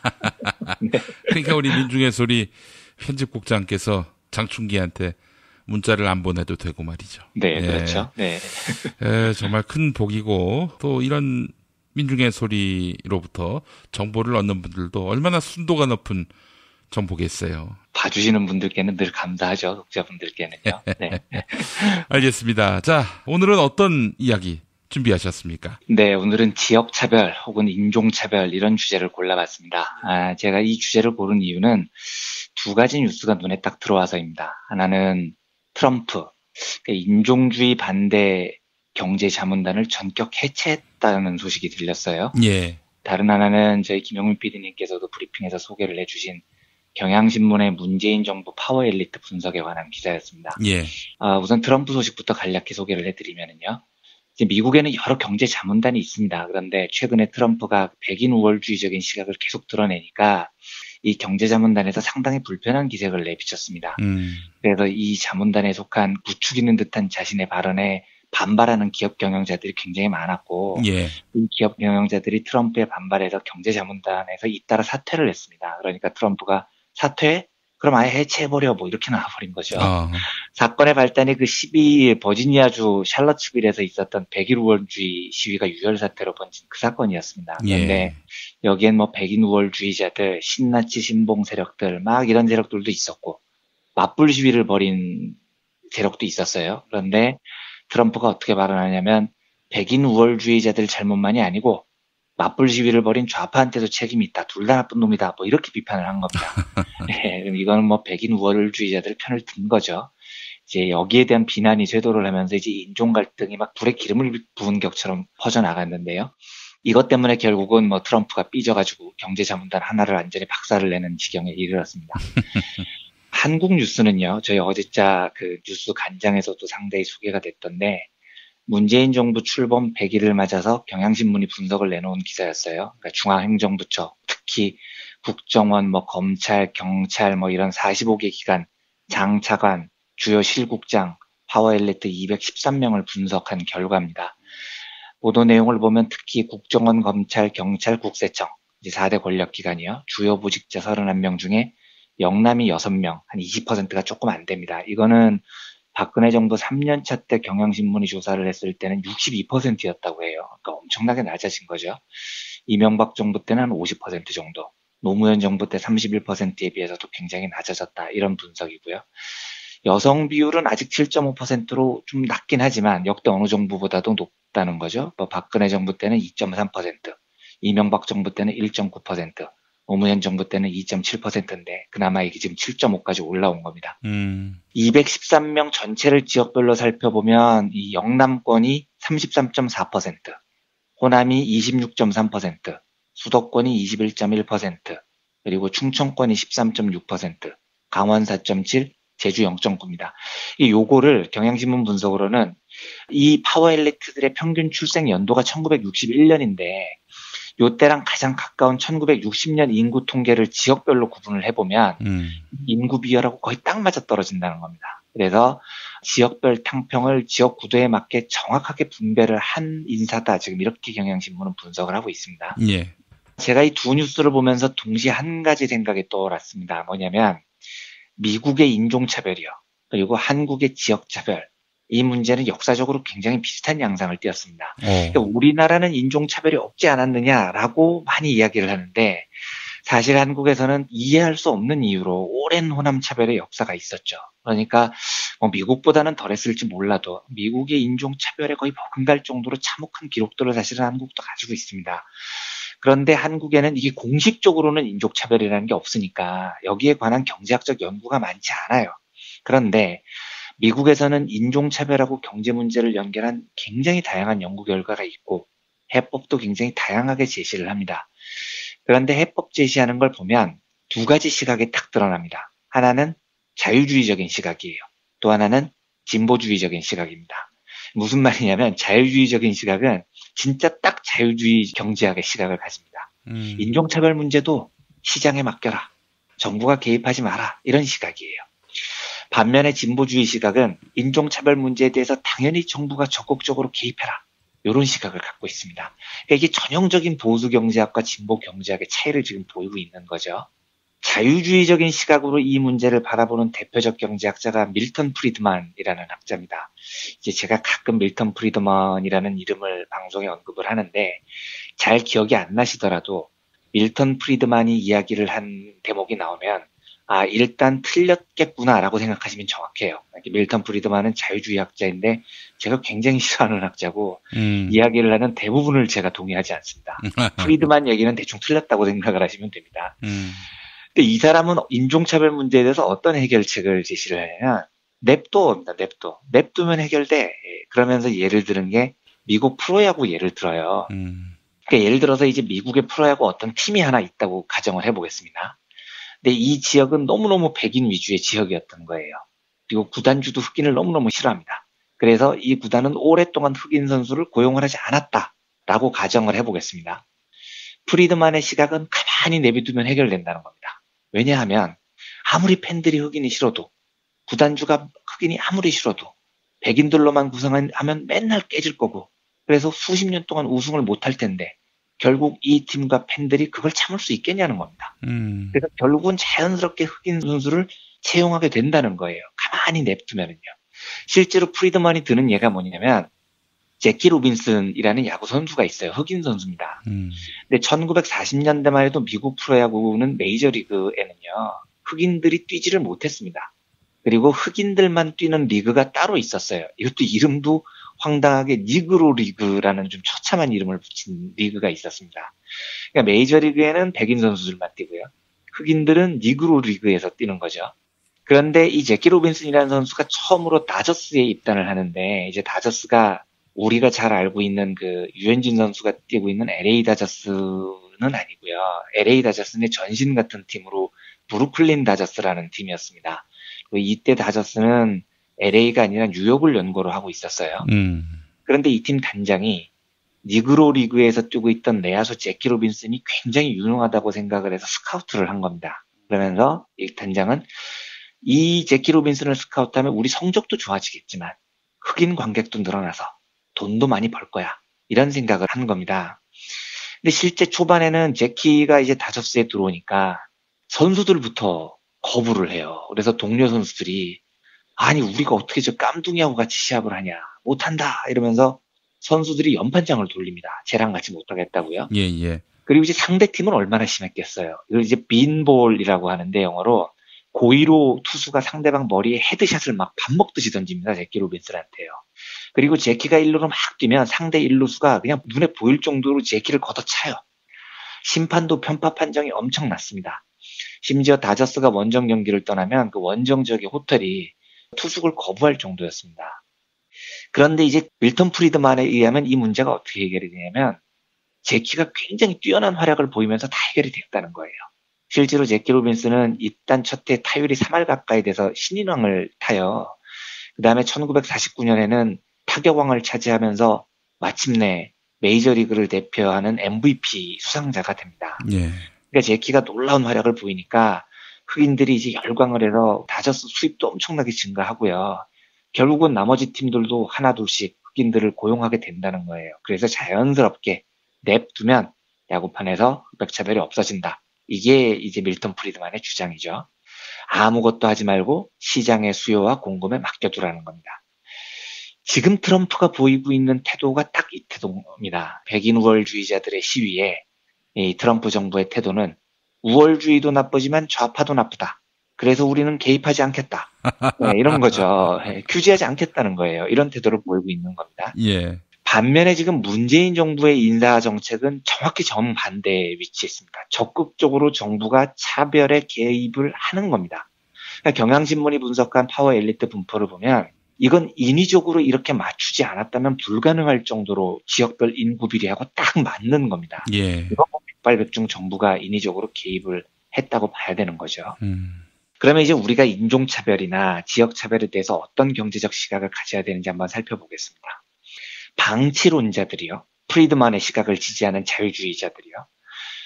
인종차별과 불평등에 대해서 매일 하는 얘기가 이런 겁니다. 우리가 백인을 또 등용하려고 한 게 아니야.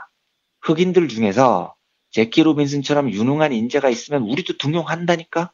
그런데 그게 아니고 냉정하게 실력을 평가해보면 백인이 훨씬 더 똑똑하더라고. 우린 그래서 시장주의 원칙에 따라서 능력만 보고 뽑은 거야. 그랬더니 백인이 더 많이 뽑힌 거라고.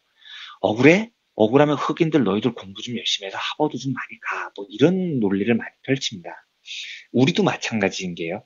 저는 이제 서울 사람이지만 제가 이 경상도 집안에 태어나서 그쪽 분위기를 조금 아는데 이런 이야기를 참 많이 들었어요.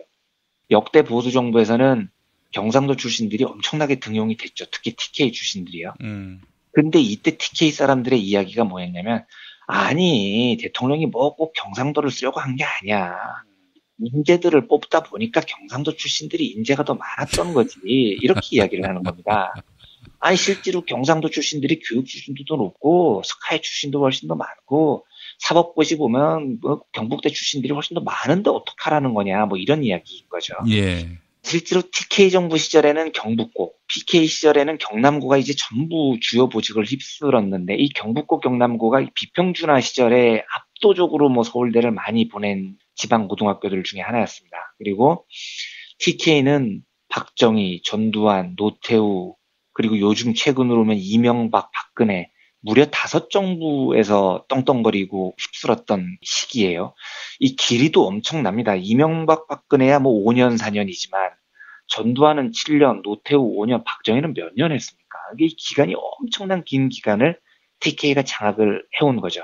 그 잠깐 사이에 이제 YS 때 PK가 우리가 남이가를 외치면서 집권을 했고요. 그러면서 실제로 경북고, 경남고 출신들이 서울대를 많이 가고 사법고시를 많이 패스했으니까 그래서 우리가 많이 등용을 한 거지 지역차별을 한 건 아니다라는 주장이 오랫동안 나왔던 겁니다. 그래서 이 방치론과 실력론이라는 건 인종차별 그리고 지역차별에 굉장히 단단한 뿌리를 이루는 이론의 근거가 돼요. 억울하면 흑인 니들도 하버드 많이 가라. 억울하면 호남 사람 너희들도 스카이 많이 가고 사법고시 많이 합격해라. 뭐 이런 주장이죠. 밀턴 프리드만의 이런 주장에 가장 반대되는 주장을 한, 그리고 제가 이 문제를 해석할 때 가장 즐겨 쓰는 그 이론의 틀이 1974년 노벨 경제학상을 받은 군나르 미르달이라는 학자의 이론입니다. 뭐 이 학자의 이름이나 이론은 전혀 기억하실 필요가 없는데 누적적 인과관계 이론이라고 제목만 들어도 이렇게 굉장히 어려운 이론이 있습니다. 내용을 쉽게 풀었으면 어떤 이론이냐면 이 미르달이 노벨 경제학상을 받게끔 이 명성을 떨친 게 특히 미국의 흑인 인종차별 문제를 경제학적으로 끊임없이 연구를 해서 유명해집니다. 미국의 딜레마라는 책은 굉장히 유명하고요. 근데 미르달이 여기에서 주장하는 이론의 핵심은 누적적 인과관계라는 게요. 가난이 대물림되지 않는다는 거예요. 그러니까 아빠가 가난하면 자식도 가난하고 손주도 가난해서 쭉 가난하다 이게 아니라는 겁니다. 가난은 그냥 대물림이 되는 게 아니고요. 눈덩이처럼 커지면서 대물림된다는 게 이 군나르 미르달의 주장이에요. 그러니까 아빠가 흑인이면 하루 벌어서 겨우 먹고 사는데 그럼 자식도 똑같이 하루 벌어서 겨우 먹고 살고 손주도 하루 벌어서 겨우 먹고 사는 게 아니라는 거죠. 아빠가 하루 벌어서 겨우 먹고 살면 흑인 자식은 사흘에 한 끼 먹기도 힘들게 됩니다. 그리고 그 손자는 일주일에 한 끼 먹기도 힘들어져요. 그래서 결국 손주 때에 가면은 견디다 못해서 범죄자가 된다는 겁니다. 그러니까 부자가 대를 이어서 더 부자가 되는 속도만큼 똑같은 속도로 가난도 대를 이을수록 훨씬 눈덩이처럼 불어나게 가난이 커진다는 거죠. 이걸 이제 누적적 인과관계 이론이라고 합니다. 그래서 미르달은 이걸 인종차별 문제에 예리하게 적용을 해요. 그러니까 흑인들이요. 원래 소수죠. 인종차별 받았죠. 흑인이라는 이유로요. 그래서 할아버지 때 경제적으로 가난했어요. 근데 문제가 여기서 안 그쳐져요. 자식 때가 되면은요.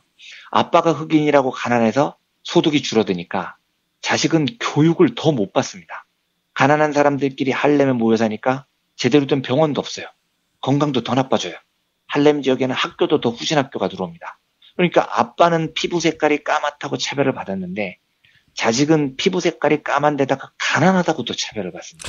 차별이 더 커지는 거죠.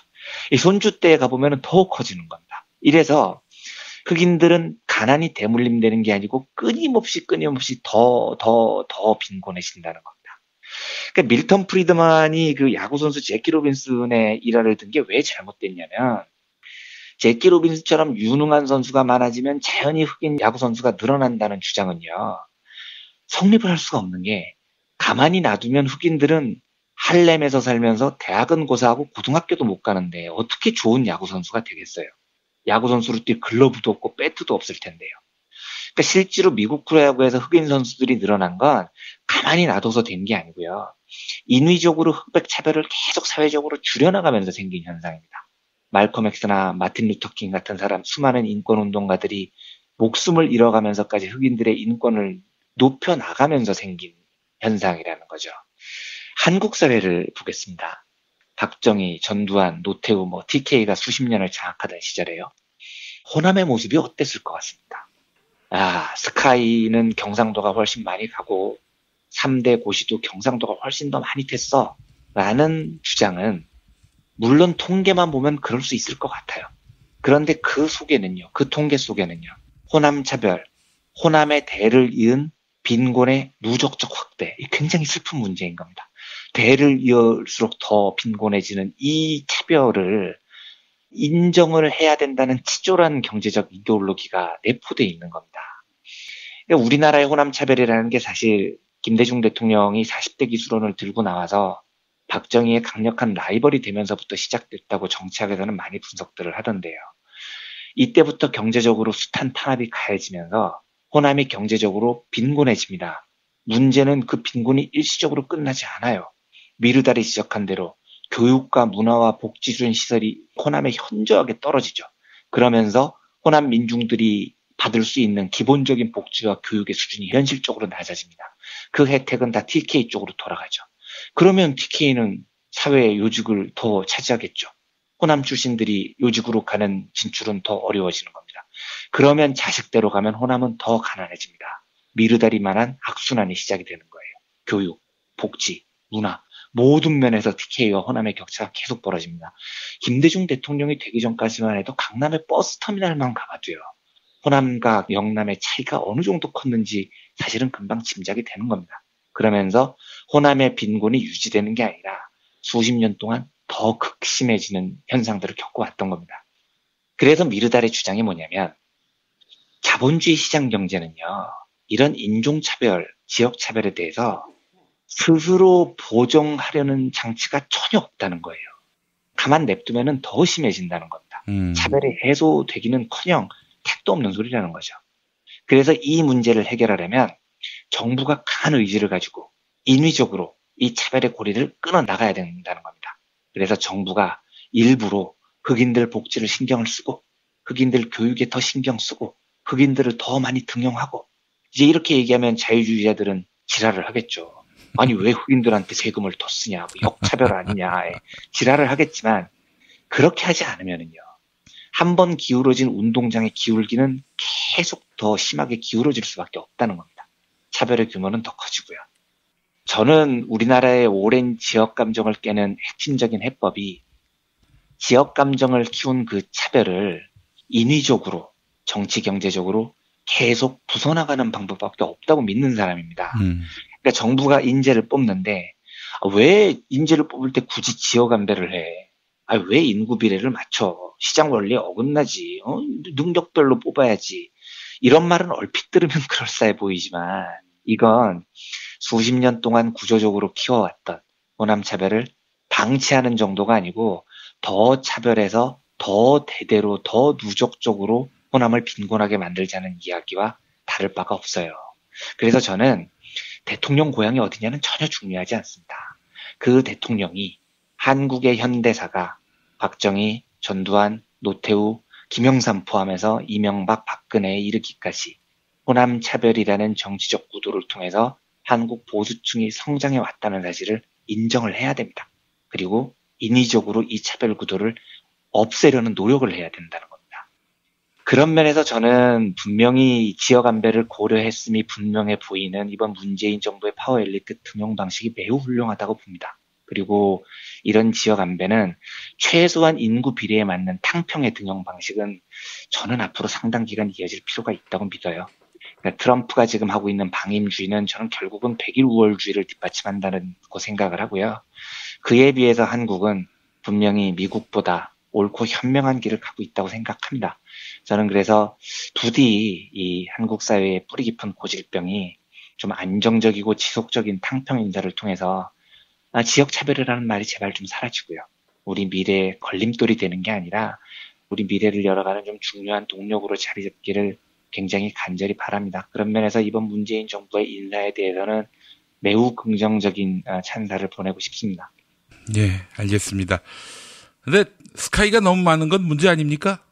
스카이, 그렇죠. 예, 그러니까 제가 지금 이 지역 문제만 이야기를 드렸는데, 학력차별 문제는 더 심한 문제죠. 예. 학력차별 문제는 더 심한 문제인데, 이 문제는 제가 따로 한번 말씀을 드리겠습니다. 예. 네. 그 스카이가 수원대, 강남대, 용인대면 얼마나 좋을까, 이런 생각을 또 해봤습니다. 네, 정말로요. 그게 서울대, 고려대, 연세대, 특히 서울대의 망령에서 대한민국은 벗어나야 돼요.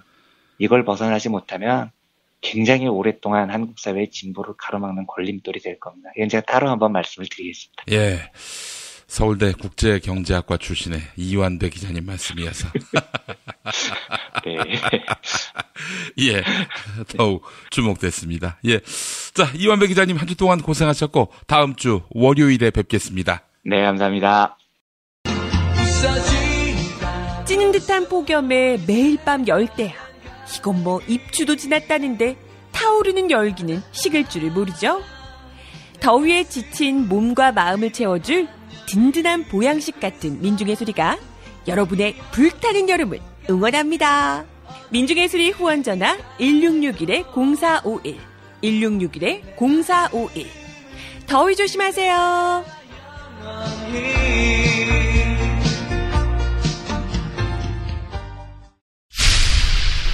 김용민 파일. 원활한 진행을 위해 청와대와 기자단 간에 질문 주제와 순서만 조율하고 질의 내용과 답변 방식은 사전에 정해진 약속이 없었음을 알려드립니다. 따라서 대통령은 여러분이 어떤 질문을 할지 전혀 알지 못합니다. 대통령님 긴장되시죠? 어제 청와대에서는 취임 100일을 맞아 문재인 대통령과 출입기자 사이에 기자회견이 있었는데 격이 없는 대화 분위기에 기자도 긴장하고 머니투데이 김성희 기자입니다. 대통령 떨리지 않으십니까? 저는 이런 기회가 많지 않아 지금도 좀 떨리고 있는데 이런 기회를 앞으로도 많이 만들어주시면 훨씬 더 많은 질문도 드릴 수 있을 것 같습니다. 사전 조율된 질문과 미리 준비한 답변으로 구성된 2004년 박근혜 당시 대통령 신년 기자회견. 제가 청와대 출입기자라서 그런지 각종 모임을 나가거나 아니면 친척분들을 만나거나 아니면 회사 사람들이 있으면 저한테 공통적으로 쏟아지는 질문이 대통령이 업무가 끝나고 관저로 돌아가시면 도대체 뭘 하시냐. 보고서를 봅니다. 아니면 책을 읽습니다. 이거 외에, 그거는 국민들이 다 알기 때문에 이것 외에 다른 말씀을 좀 해주셨으면 좋겠습니다. 청와대에 새로운 희망을 따서 새로미와 희망이가 있는 거 아시죠? 근데 조금 할 때 받아왔는데 그것이 이제 무럭무럭 아주 잘 자라서 같이 나와서 우리 좀 기자 여러분에게 인사하는 시간도 가지면 좋겠다. 참고로 이 강아지들은 나중에 유기됐고 저는 이제 이런 그 엄중한 그 국정의 책임을 맡은 사람은 취미로 따로 하는 일이 있고 국정 따로 있고 그렇게 그 돼서는 시간이 너무 없지 않겠나. 또 국가적으로 국민들이 참 힘들어하는 어떤 문제가 잘 해결이 돼서 많은 국민들이 아주 기뻐하고 즐거워하고 편안해했다. 그러면 그 이상의 즐거운 일이 없는 거예요. 그래서 그 개인적인 일 따로 있고 국정 따로 있고 저는 이제 그렇게 생각을 안 하고 자나깨나 그 생각을 하고 거기서 보람을 찾고. 국정 돌보느라 여념이 없다던 박근혜 대통령. 세월호 때에는 어땠을까? 세월호 특조위 부위원장 박종훈 변호사의 인터뷰. JTBC. 대통령이 세월호의 쇠자도 듣기 싫어한다. 대통령이 세월호의 쇠자도 듣기 싫어한다. 세월호 때는 국정을 돌보지 않은 박 대통령.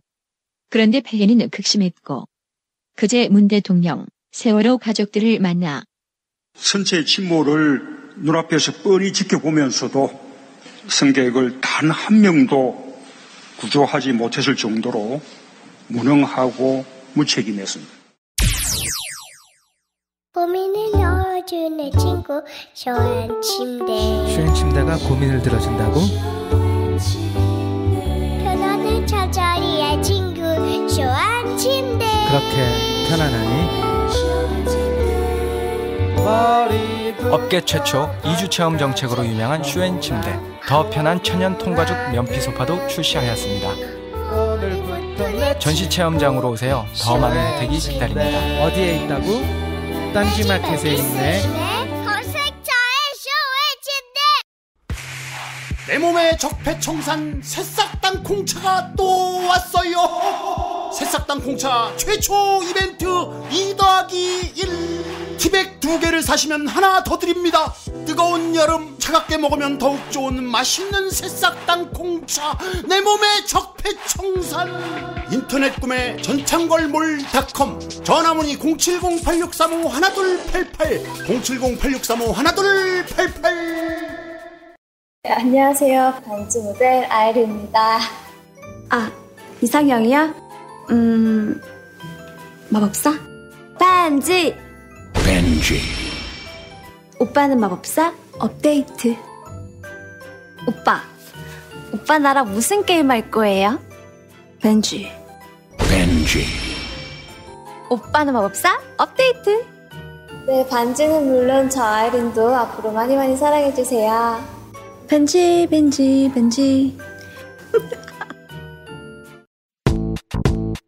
생활인을 위한 꿀팁. 집 두 채에 월 10,000원 화재보험 카페. 화재 배상, 심지어 도난 피해까지. 여기에 더해 가전제품 고장 수리비까지. 우와, 우리 집 말고 부모님 집까지 두 집에 월 10,000원이라고요?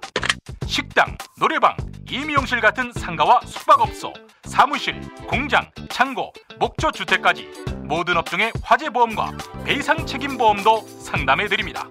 02849-9730 연중 무휴라 언제든 02849-9730. 오늘을 읽는 책, 문학평론가인 국민대학교 국문학과 정선태 교수와 함께합니다. 정선태 교수님과 함께하겠습니다. 교수님. 네, 안녕하세요. 자, 오늘 금요일입니다. 시가 있는 금요일. 오늘 어떤 작품 함께할지 기대됩니다. 예기치 않게 8월에는 부끄러운 시들을 많이 만났는데요. 예. 오늘은 다른 의미의 부끄러움의 시를 한번 보겠습니다. 아, 서정주, 모윤숙에 이어서 이번 주 만날 시인은 누굽니까, 그럼? 네, 오늘은 윤동주입니다. 아이고, 세상에. 부끄러움이 참 다르죠. 서정주나 모윤숙을 대하는 부끄러움하고 전혀 다른 우리 윤동주의 슬픔을 다시 보겠습니다. 예. 윤동주, 모르는 분이 없을 것이고요. 염치라는 키워드로 했을 때 가장 먼저 생각나는 시인하면 바로 윤동주입니다. 네, 맞습니다. 제가 오래전에 오늘이 있는 책을 만나면서 윤동주를 말씀드렸던 것 같은데요. 예. 오늘은 김응교 시인이 쓴 시로 만나는 윤동주. 제목이 처럼입니다. 처럼? 네, 처럼 할 때 처럼입니다. 여기서 얘기하는 게 금방 말씀하신 것처럼 부끄러움이고 염치입니다. 예. 깊은 슬픔 속에서 얼마나 아프게 내가 식민지 백성으로 하나의 인간으로 예. 어떤 뭐처럼 살아야 했는지 그 부끄러움을 정확하게 얘기해주는 시가 한 편 있습니다. 예, 예. 그게 바로 쉽게 쓰여진 시입니다. 쉽게 쓰여진 시. 네. 이게 제가 보기에는 한국에서 부끄러움의 시 핵심이라고 생각하는데요. 예, 예. 염치와 예의를 아는 한국의 정서를 정확하게 표현하고 그리고 자신의 내면을 고스란히 보여주는 게 아닌가 싶습니다. 예, 예. 우리 윤동주가 1943년 7월 14일에 체포되기 한 1년 전쯤에 쓴 시입니다. 예, 예. 일단 읽고 더 얘기를 이어가겠습니다. 예. 창 밖에 밤비가 속살거려 육첩방은 남의 나라. 시인이란 슬픈 천명인 줄 알면서도 한 줄 시를 적어볼까. 땀내와 사랑내 포근이 풍긴 보내주신 학비 봉투를 받아 대학 노트 끼고 늙은 교수의 강의를 들으러 간다.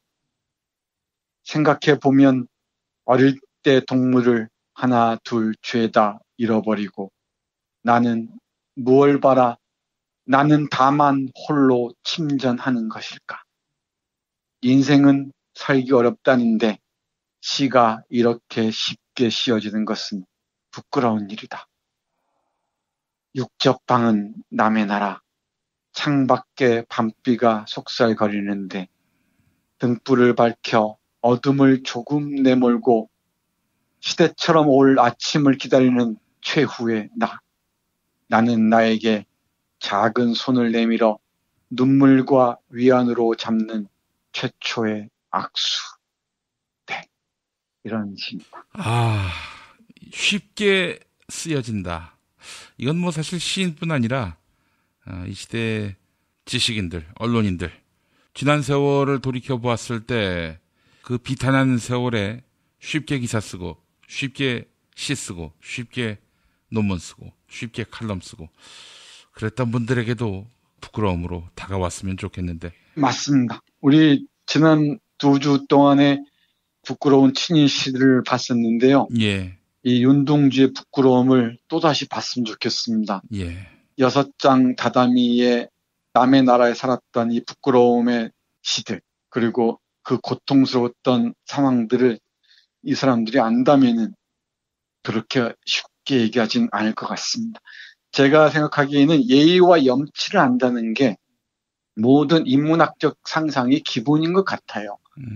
그걸 모르는 순간에는 누가 뭘 잘해도 팽개쳐버리고 자기 자신마저도 모든 걸 짓밟아버리고 이런 식으로 염치와 예의의 균형 자체를 무너뜨리는 것 같다는 생각을 합니다. 예. 교수님, 저는 사실 어제 어떤 비탄한 마음이 있었냐면요. 언론학자들이 정권의 방송 장악에 죽비를 내리치기는커녕 뭐 거의 나팔수 노릇 이런 짓거리를 했단 말이죠. 뭐 이런 얘기하겠습니다. 유재천, 김우룡, 그리고 유이선. 아니 어떻게 낯짝을 들고 이렇게 세상을 활보하고 다니는지 그 자들의 뻔뻔함은 정말 가공할 만합니다. 네, 근데 그 사람들이 만약에 어디 가서 이 윤동주 씨를 얘기한다면은 예. 정말 코를 쳐박을 일이죠. 예. 이렇게 얘기하잖아요. 인생 살기 어렵다는데 시가 이렇게 쉽게 쓰여지는 것은 부끄러운 일이다라고 얘기하잖아요. 예. 언론에 있는 사람들이 자신들의 어떤 발언에 몫은 분명히 있겠죠. 그럼에도 이게 어떤 의미가 있는지, 역사적으로 그 진실성의 측면은 무엇인지 정확히 안다면은, 그리고 그러지 못했다면은, 그리고 그러지 않았다면은 그게 얼마나 부끄러운지를 아는 게 자기 몫이겠죠. 예. 그 부끄러움을 모른다면은 이 윤동주를 비롯해서 많은 사람들의 이 부끄러움에 정말 성찰의 힘들을 놓쳐버린 것 같아요. 그러면은 저는 그래요. 그 사람들이 도대체 자신의 후손들, 자신의 아이들에게 무슨 얘기를 할 수 있을까? 그리고 우리가 살 이유가 어디 있을까? 그런 생각을 합니다. 예. 교수님, 솔직히 한잔 하셨어요. 부끄러움을 잊기 위해서 한잔 하신 것 같습니다. 비도 오고요. 네, 비도 오고요. 여기가 그리고 광희문 옆에 그 시구문입니다. 그 시체를 치러 나르던 문인데요. 예. 많은 독립운동하던 사람들이 이 문을 통해서 시체로 이렇게 옮겨졌던 것 같습니다. 예. 그 자리에 와서 녹음을 하고 있는데 여러 가지 감회가 교차하네요. 등불을 밝혀 어둠을 조금 내몬다라고 동주는 얘기했는데 네. 제가 하는 몫이 등불을 조금이라도 몰아낼 수 있을지 이런 고민도 하고요. 예. 이런저런 생각을 하게 되네요. 예. 교수님이 한잔 하시면요, 멋있습니다. 추하지 않고요. 그래요? 아닌데. 나 오늘 그것도 하고 싶은데. 어떤 거요? 여기 오면은 이 동네에 깃든 장소성이라는 게 있잖아요. 예. 이 장소에 깃든 그 서러운 사연들을 얘기하는 많은 노래들도 있습니다. 예. 노래도 한잔 하고 싶고 그러고 합니다. 우리는 큰 광장만 얘기하고 큰 궁궐만 얘기하잖아요. 예. 근데 이렇게 곳곳에 깃들어 있는 죽음의 골목들이 있습니다. 아, 예. 빈민들의 삶의 터들. 그런 게 또 제가 봐야 할 곳이기도 하고 이런 생각을 하는데. 예. 교수님, 거기가 어디라고요? 광희문입니다. 광희문. 거기 그 동대문 역사문화공원 네, 근처요. 맞아요. 예. 아, 거기가 그런 곳이었군요. 네. 제가 오늘 그 윤동주를 얘기하면서 예. 사실은 많이 얘기하고 싶었어요, 길게. 예. 괜찮으면 읽을까요? 예, 좋습니다. 예. 많은 사람들이 우리 동주를 착한 시인으로만 생각합니다. 그리고 송몽규라는 고종사촌 형의 아름다운 동반자 정도로만 생각하는데 예. 일본 제국주의 재판부에서 나온 그 판결문을 보면은 윤동주는 아주 무서운 사람입니다. 그걸 한마디로 뭐라고 얘기하냐면은 정지용이 얘기했던 건데요. 깊은 얼음물 속에 움직이는 잉어 같은 사람이라고 얘기합니다. 그리고 깊게 움직이면서 깊은 슬픔 속에서 혁명을 꿈꾼 사람이란 얘기겠죠. 재판부 판결을 잠깐 읽어보겠습니다. 예. 그 결과 조선민족을 해방시키고 그 번영을 초래하기 위하여 조선으로서 제국 통치권의 지배로부터 이탈시키고 독립국가를 건설하는 것 외에는 없고 조선 독립을 위하여 조선민족의 현 시점에서 실력 또는 과거에 있었던 독립운동 실패의 발자취를 살피며 조선인의 능력과 민족성을 향상시키며 독립운동의 소지를 배양해야만 하고 대중의 문화 앙양 및 민족의식의 유발에 힘써야 한다고 결의하게 이르러 대동아 전쟁의 발발에 직면해 있는 과학역이 열세인 일본의 패전을 몽상하고 그때 조선 독립의 야망을 실현시키고 얻을 수 있으며 우는 얘기합니다. 그 다음에 이어지는 게 뭐냐면 일본은 망한다고 하는 신념을 갖추었다고 얘기해요. 여기에 하나하나 얘기하기에는 책을 참조하시면 좋을 것 같고요. 예. 윤동주는 저 깊은 얼음 속에서 문학이라는 힘으로, 시라는 힘으로, 언어를 통해서 백포보다 더 무시무시한 힘을 가지고 싸웠다는 것을 이 책이 보여줍니다. 예. 우리가 되게 시인들을 연약하다고 얘기하잖아요. 근데 시 한 편이 비록 공개되지는 못했지만은 한 편 한 편의 그 삶의 모습들이 우리의 자존심, 자긍심, 그리고 우리의 해방의 의지, 독립의 의지들을 고스란히 밝혀주는 게 아닌가 싶습니다. 예. 그리고 윤동주에 관한 평전들은 송우예 선생이 쓴 게 있고요. 예, 예. 근데 그 다음에 이번에 제가 소개해드리는 김은교 선생의 이 시로 만나는 윤동주 처럼이 시 한 편 한 편을 다 읽으면서 시 한 편이 얼마나 세상을 바꿀 수 있는지 그걸 고스란히 얘기해 주는 것 같습니다. 예, 윤동주의 시의 세계 이거 정말 뭐 사실 한 시간으로 할 일은 아니고 앞으로 두고두고 또 한번 들려주셨으면 감사하겠습니다. 네, 알겠습니다. 예, 교수님 수고하셨습니다. 네, 고맙습니다.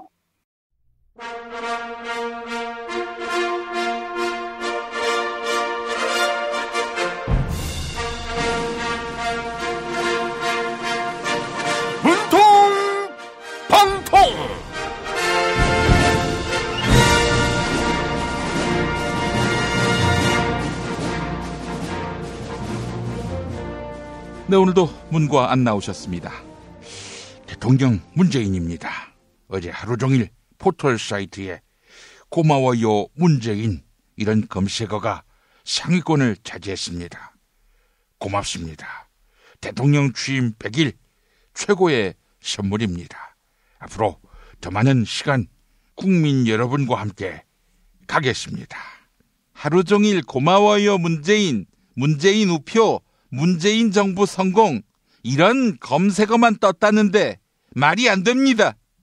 정말 믿을 수가 없어요. 국민 여러분의 너무 큰 사랑에 저도 몸둘 바를 모르겠습니다. 그게 아닙니다. 여론 조작의 실체가 드러난 겁니다. 정부와 여당이 포털 사이트를 점령했습니다. 뭐만 하면 다 조작이라고 하시는데요. 역시 조작의 달인 안 대표님답습니다. 그러면은 문재인 우표 사려고 우체국 앞에 길게 늘어선 줄은 어떻게 설명하실 겁니까? 심지어 보수의 심장 구미에서도 우표가 완판됐어요. 착각하지 마십시오. 문재인 지지자들한테 비싼 값에 되팔려고 그러는 겁니다.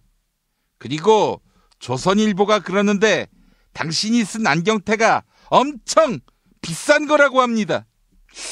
저는 그 안경테를 5년 동안 사용하고 있습니다. 망가지면 고쳐서 쓰기도 했죠. 안 대표님, 박근혜가 600만 원짜리 침대 3개 쓸 때에는 왜 비판 안 하셨죠? 침대는 과학입니다. 저는 4차 산업혁명을 주도할 차세대 지도자입니다. 30대 청년 마크롱이 프랑스 대통령이 된 것처럼 저 안철수 새로운 정치 드라마를 쓰겠습니다. 마크롱 같은 마크롱 지지율. 마크롱 대통령 지지율이 취임 3개월 만에 반토막 났어요. 그리고 안 대표님은 마크롱처럼 극중주의를 표방한다고 하셨는데 그래서 서울시장에 나간다고 한 적도 안 나간다고 한 적도 없다 이러셨습니까? 정말 중간도 이런 중간이 없습니다. 아니 중간이 아니라 간복이지요. 드라마에서 마크롱 지지율. 오늘도 끝말잇기가 시작됐습니다. 자, 안 대표님 받아주시죠. 마크롱 지지율이라고 했습니까? 율법. 10계명에 따르면 우상을 섬기지 말라고 했습니다.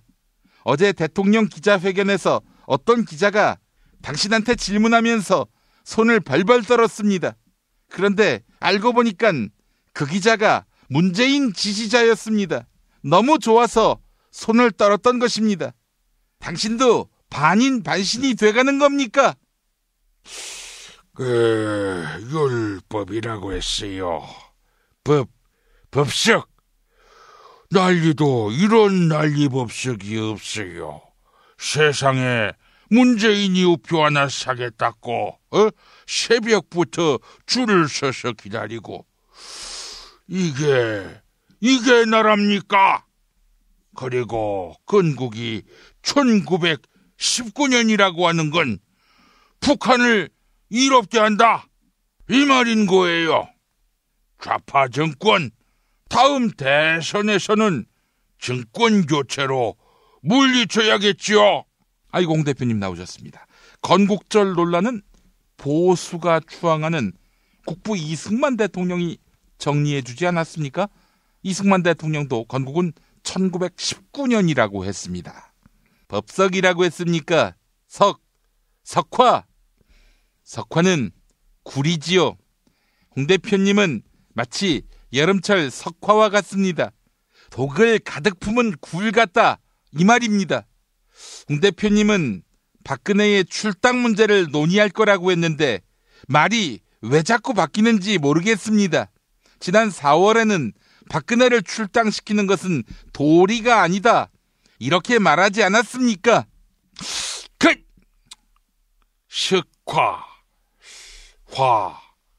화투. 그 화투에 개평이라는 것이 있어요. 내가 지난 4월에 박근혜는 정치적 사채다. 사채. 이랬어요. 근데 지금 안 대표가 딱 그 신세가 됐어요. 그 정치적 사채. 지지율 3%. 개평이라도 챙길라 치면 아구통 다물고 있어요. 이 씹새끼야! 내가 왜 시체야? 이현주가 나 서울시장 출마시켜준다고 그랬어. 아이고. 이현주 얘기는 자기가 당대표가 되면 생각해본다 이런 거였잖아요. 예, 안 대표님은 당대표가 될 일이 없다 이 말 아니었습니까? 아, 그렇습니까? 자, 오늘도 애청자 여러분이 안 대표님을 대신해서 끝말잇기 이어가 주셔야겠습니다. 그 팟빵 게시판에 화투에 토로 시작하는 단어, 이메일 주소, 사연, 그리고 자유한국당 입당 원서 남겨주시기 바라겠습니다. 당첨자끼는 천연 재료로 만드는 별을 따다 구운 과자 롤 카스테라 선물해 드리겠습니다. 문통방통 마치겠습니다.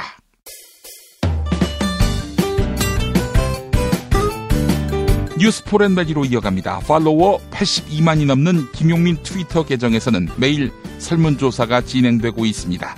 문재인 대통령이 취임한 지 100일이 지났습니다. 문재인 대통령의 국정운영 지지도가 84%를 넘는 것으로 나타났는데요. 반면 시민들은 19대 대선 당시 문재인 대통령의 경쟁자들, 당시 후보들의 100일을 어떻게 평가하고 있을까요? 문재인 대통령을 제외하고 다음 대선에서 반드시 배제해야 할 후보를 꼽아달라 이렇게 여쭈어봤습니다. 오늘 아침 7시까지 5,848명이 참여했는데요. 49% 절반에 가까운 시민들은 자유한국당 홍준표 대표를 배제해야 한다 이렇게 응답했습니다.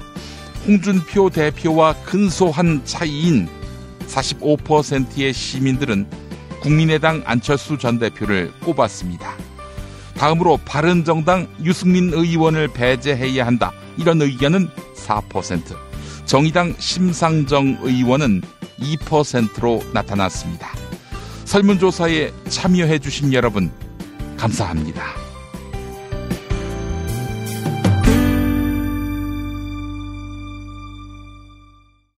김용민 브리핑 뉴스듣기 능력평가 정답 맞히신 분들 소개합니다. 어제 뉴스듣기 능력평가 문제는 보기 가운데 달걀로 만든 음식을 맞히는 거였죠. 정답은 오믈렛입니다. 당첨자 두 분에게는 도서출판 메디치 미디어에서 협찬하는 포퓰리즘의 세계화를 선물해드립니다. 이 책은 도널드 트럼프 미국 대통령의 당선을 예측하면서 유명해진 정치 저술가 존 주디스의 신간인데요. 미국의 트럼프 현상을 정확하게 분석한 책으로 영국 경제 전문지 이코노미스트에서 호평을 받았습니다. 보수 진영은 복지 정책에 대해 나눠주기식 포퓰리즘이다 이렇게 비판하고 있죠. 이런 공세에 대한 해법을 도서 포퓰리즘의 세계화에서 찾아보는 건 어떨까요? 세계적인 포퓰리즘 현상뿐 아니라 19세기 미국 인민당에서 시작된 포퓰리즘의 역사를 다룬 포퓰리즘의 세계화. 애청자 여러분의 많은 관심 부탁드립니다. 책과 함께 상쾌한 아침을 위한 애주가의 핫 아이템 술친굼 한 박스도 보내드립니다. 국내산 굼벵이와 국내산 헛개와 같은 몸에 좋은 재료들을 사용해 만든 술친굼. 네이버에서 술친굼을 검색해주세요. 금요일 정답자 한 분에게는 골반 보정 속옷 바디로직 리포머 팬츠 선물해드리고 있죠. 단순한 몸매를 보정하는 속옷이 아니라 뒤틀린 골반을 잡아주고 허리 통증에도 효과가 있다고 하는데요. 포털 사이트에서 바디로직을 검색하시면 되겠습니다. 금요일 정답자 가운데 다른 한 분에게는 남양주에 위치한 독채 무인 펜션 머문빌리지 이용권 격주로 보내드립니다.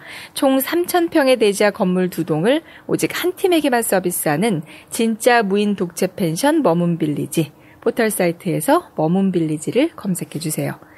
당첨자 알자회와 쿠테타님. 문재인 대통령이 취임 후 첫 기자회견을 가졌네요. 감명 깊게 봤습니다. 지난 9년 동안 못 봤던 광경을 보니 너무 행복했습니다. 엄마 배님, 영화 공범자들 대박 나길 바랍니다. 꼭 관람하겠습니다. 문통방통 끝말잇기 당첨자에게는 빵 짓는 농부에서 협찬하는 별을 따다 구운 과자 롤카스테라 선물해드립니다. 진부령 자연양계 농장에서 생산하는 계란과 천연 설탕, 팜슈가, 우리밀 등 천연 재료로만 만듭니다. 주문 전화 033-646-2668, 인터넷 주문은 bakingfarmer.co.kr입니다. 어제 문통방통 끝말잇기 시작 글자 미용실의 실이었는데요. 당첨자 라마마입니다님 이메일을 안 적어주셨네요. 끝말잇기는 실화냐, 문재인 지지율 실화냐, 박스권 80%에 갇혀 90%를 못 넘다니 안타까울 따름입니다. 언제나 믿고 지지합니다. 김용민 브리핑 뉴스듣기 능력평가 오늘도 많은 참여 바랍니다.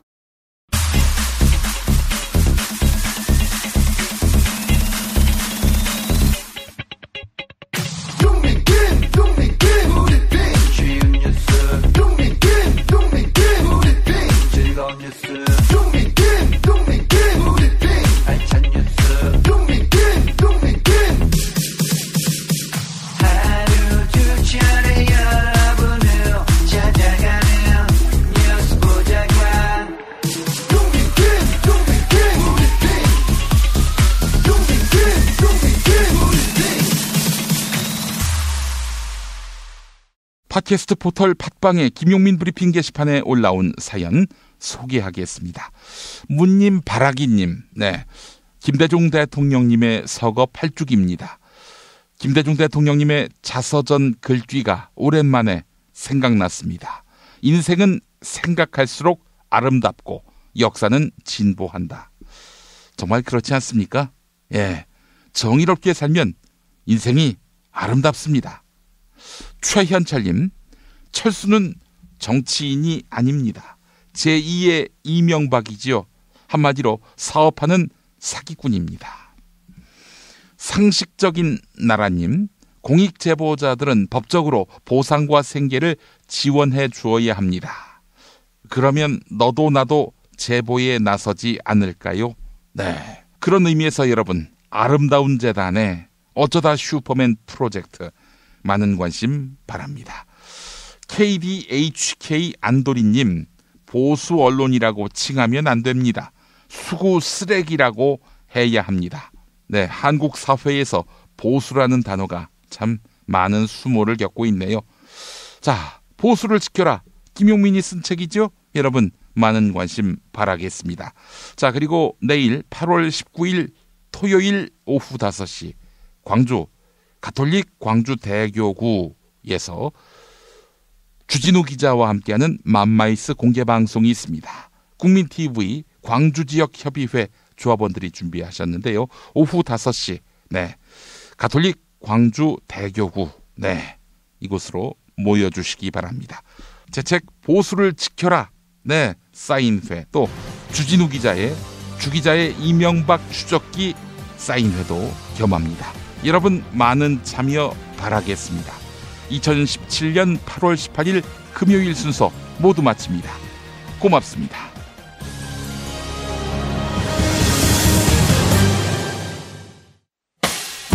김용민 브리핑과 함께한 시간 어떠셨어요? 다음 시간에도 보다 바르고 알차며 즐거운 정보로 여러분을 찾아가겠습니다.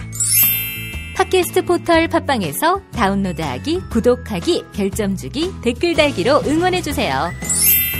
잊지 마세요. 다운로드하기, 구독하기, 별점 주기, 댓글 달기.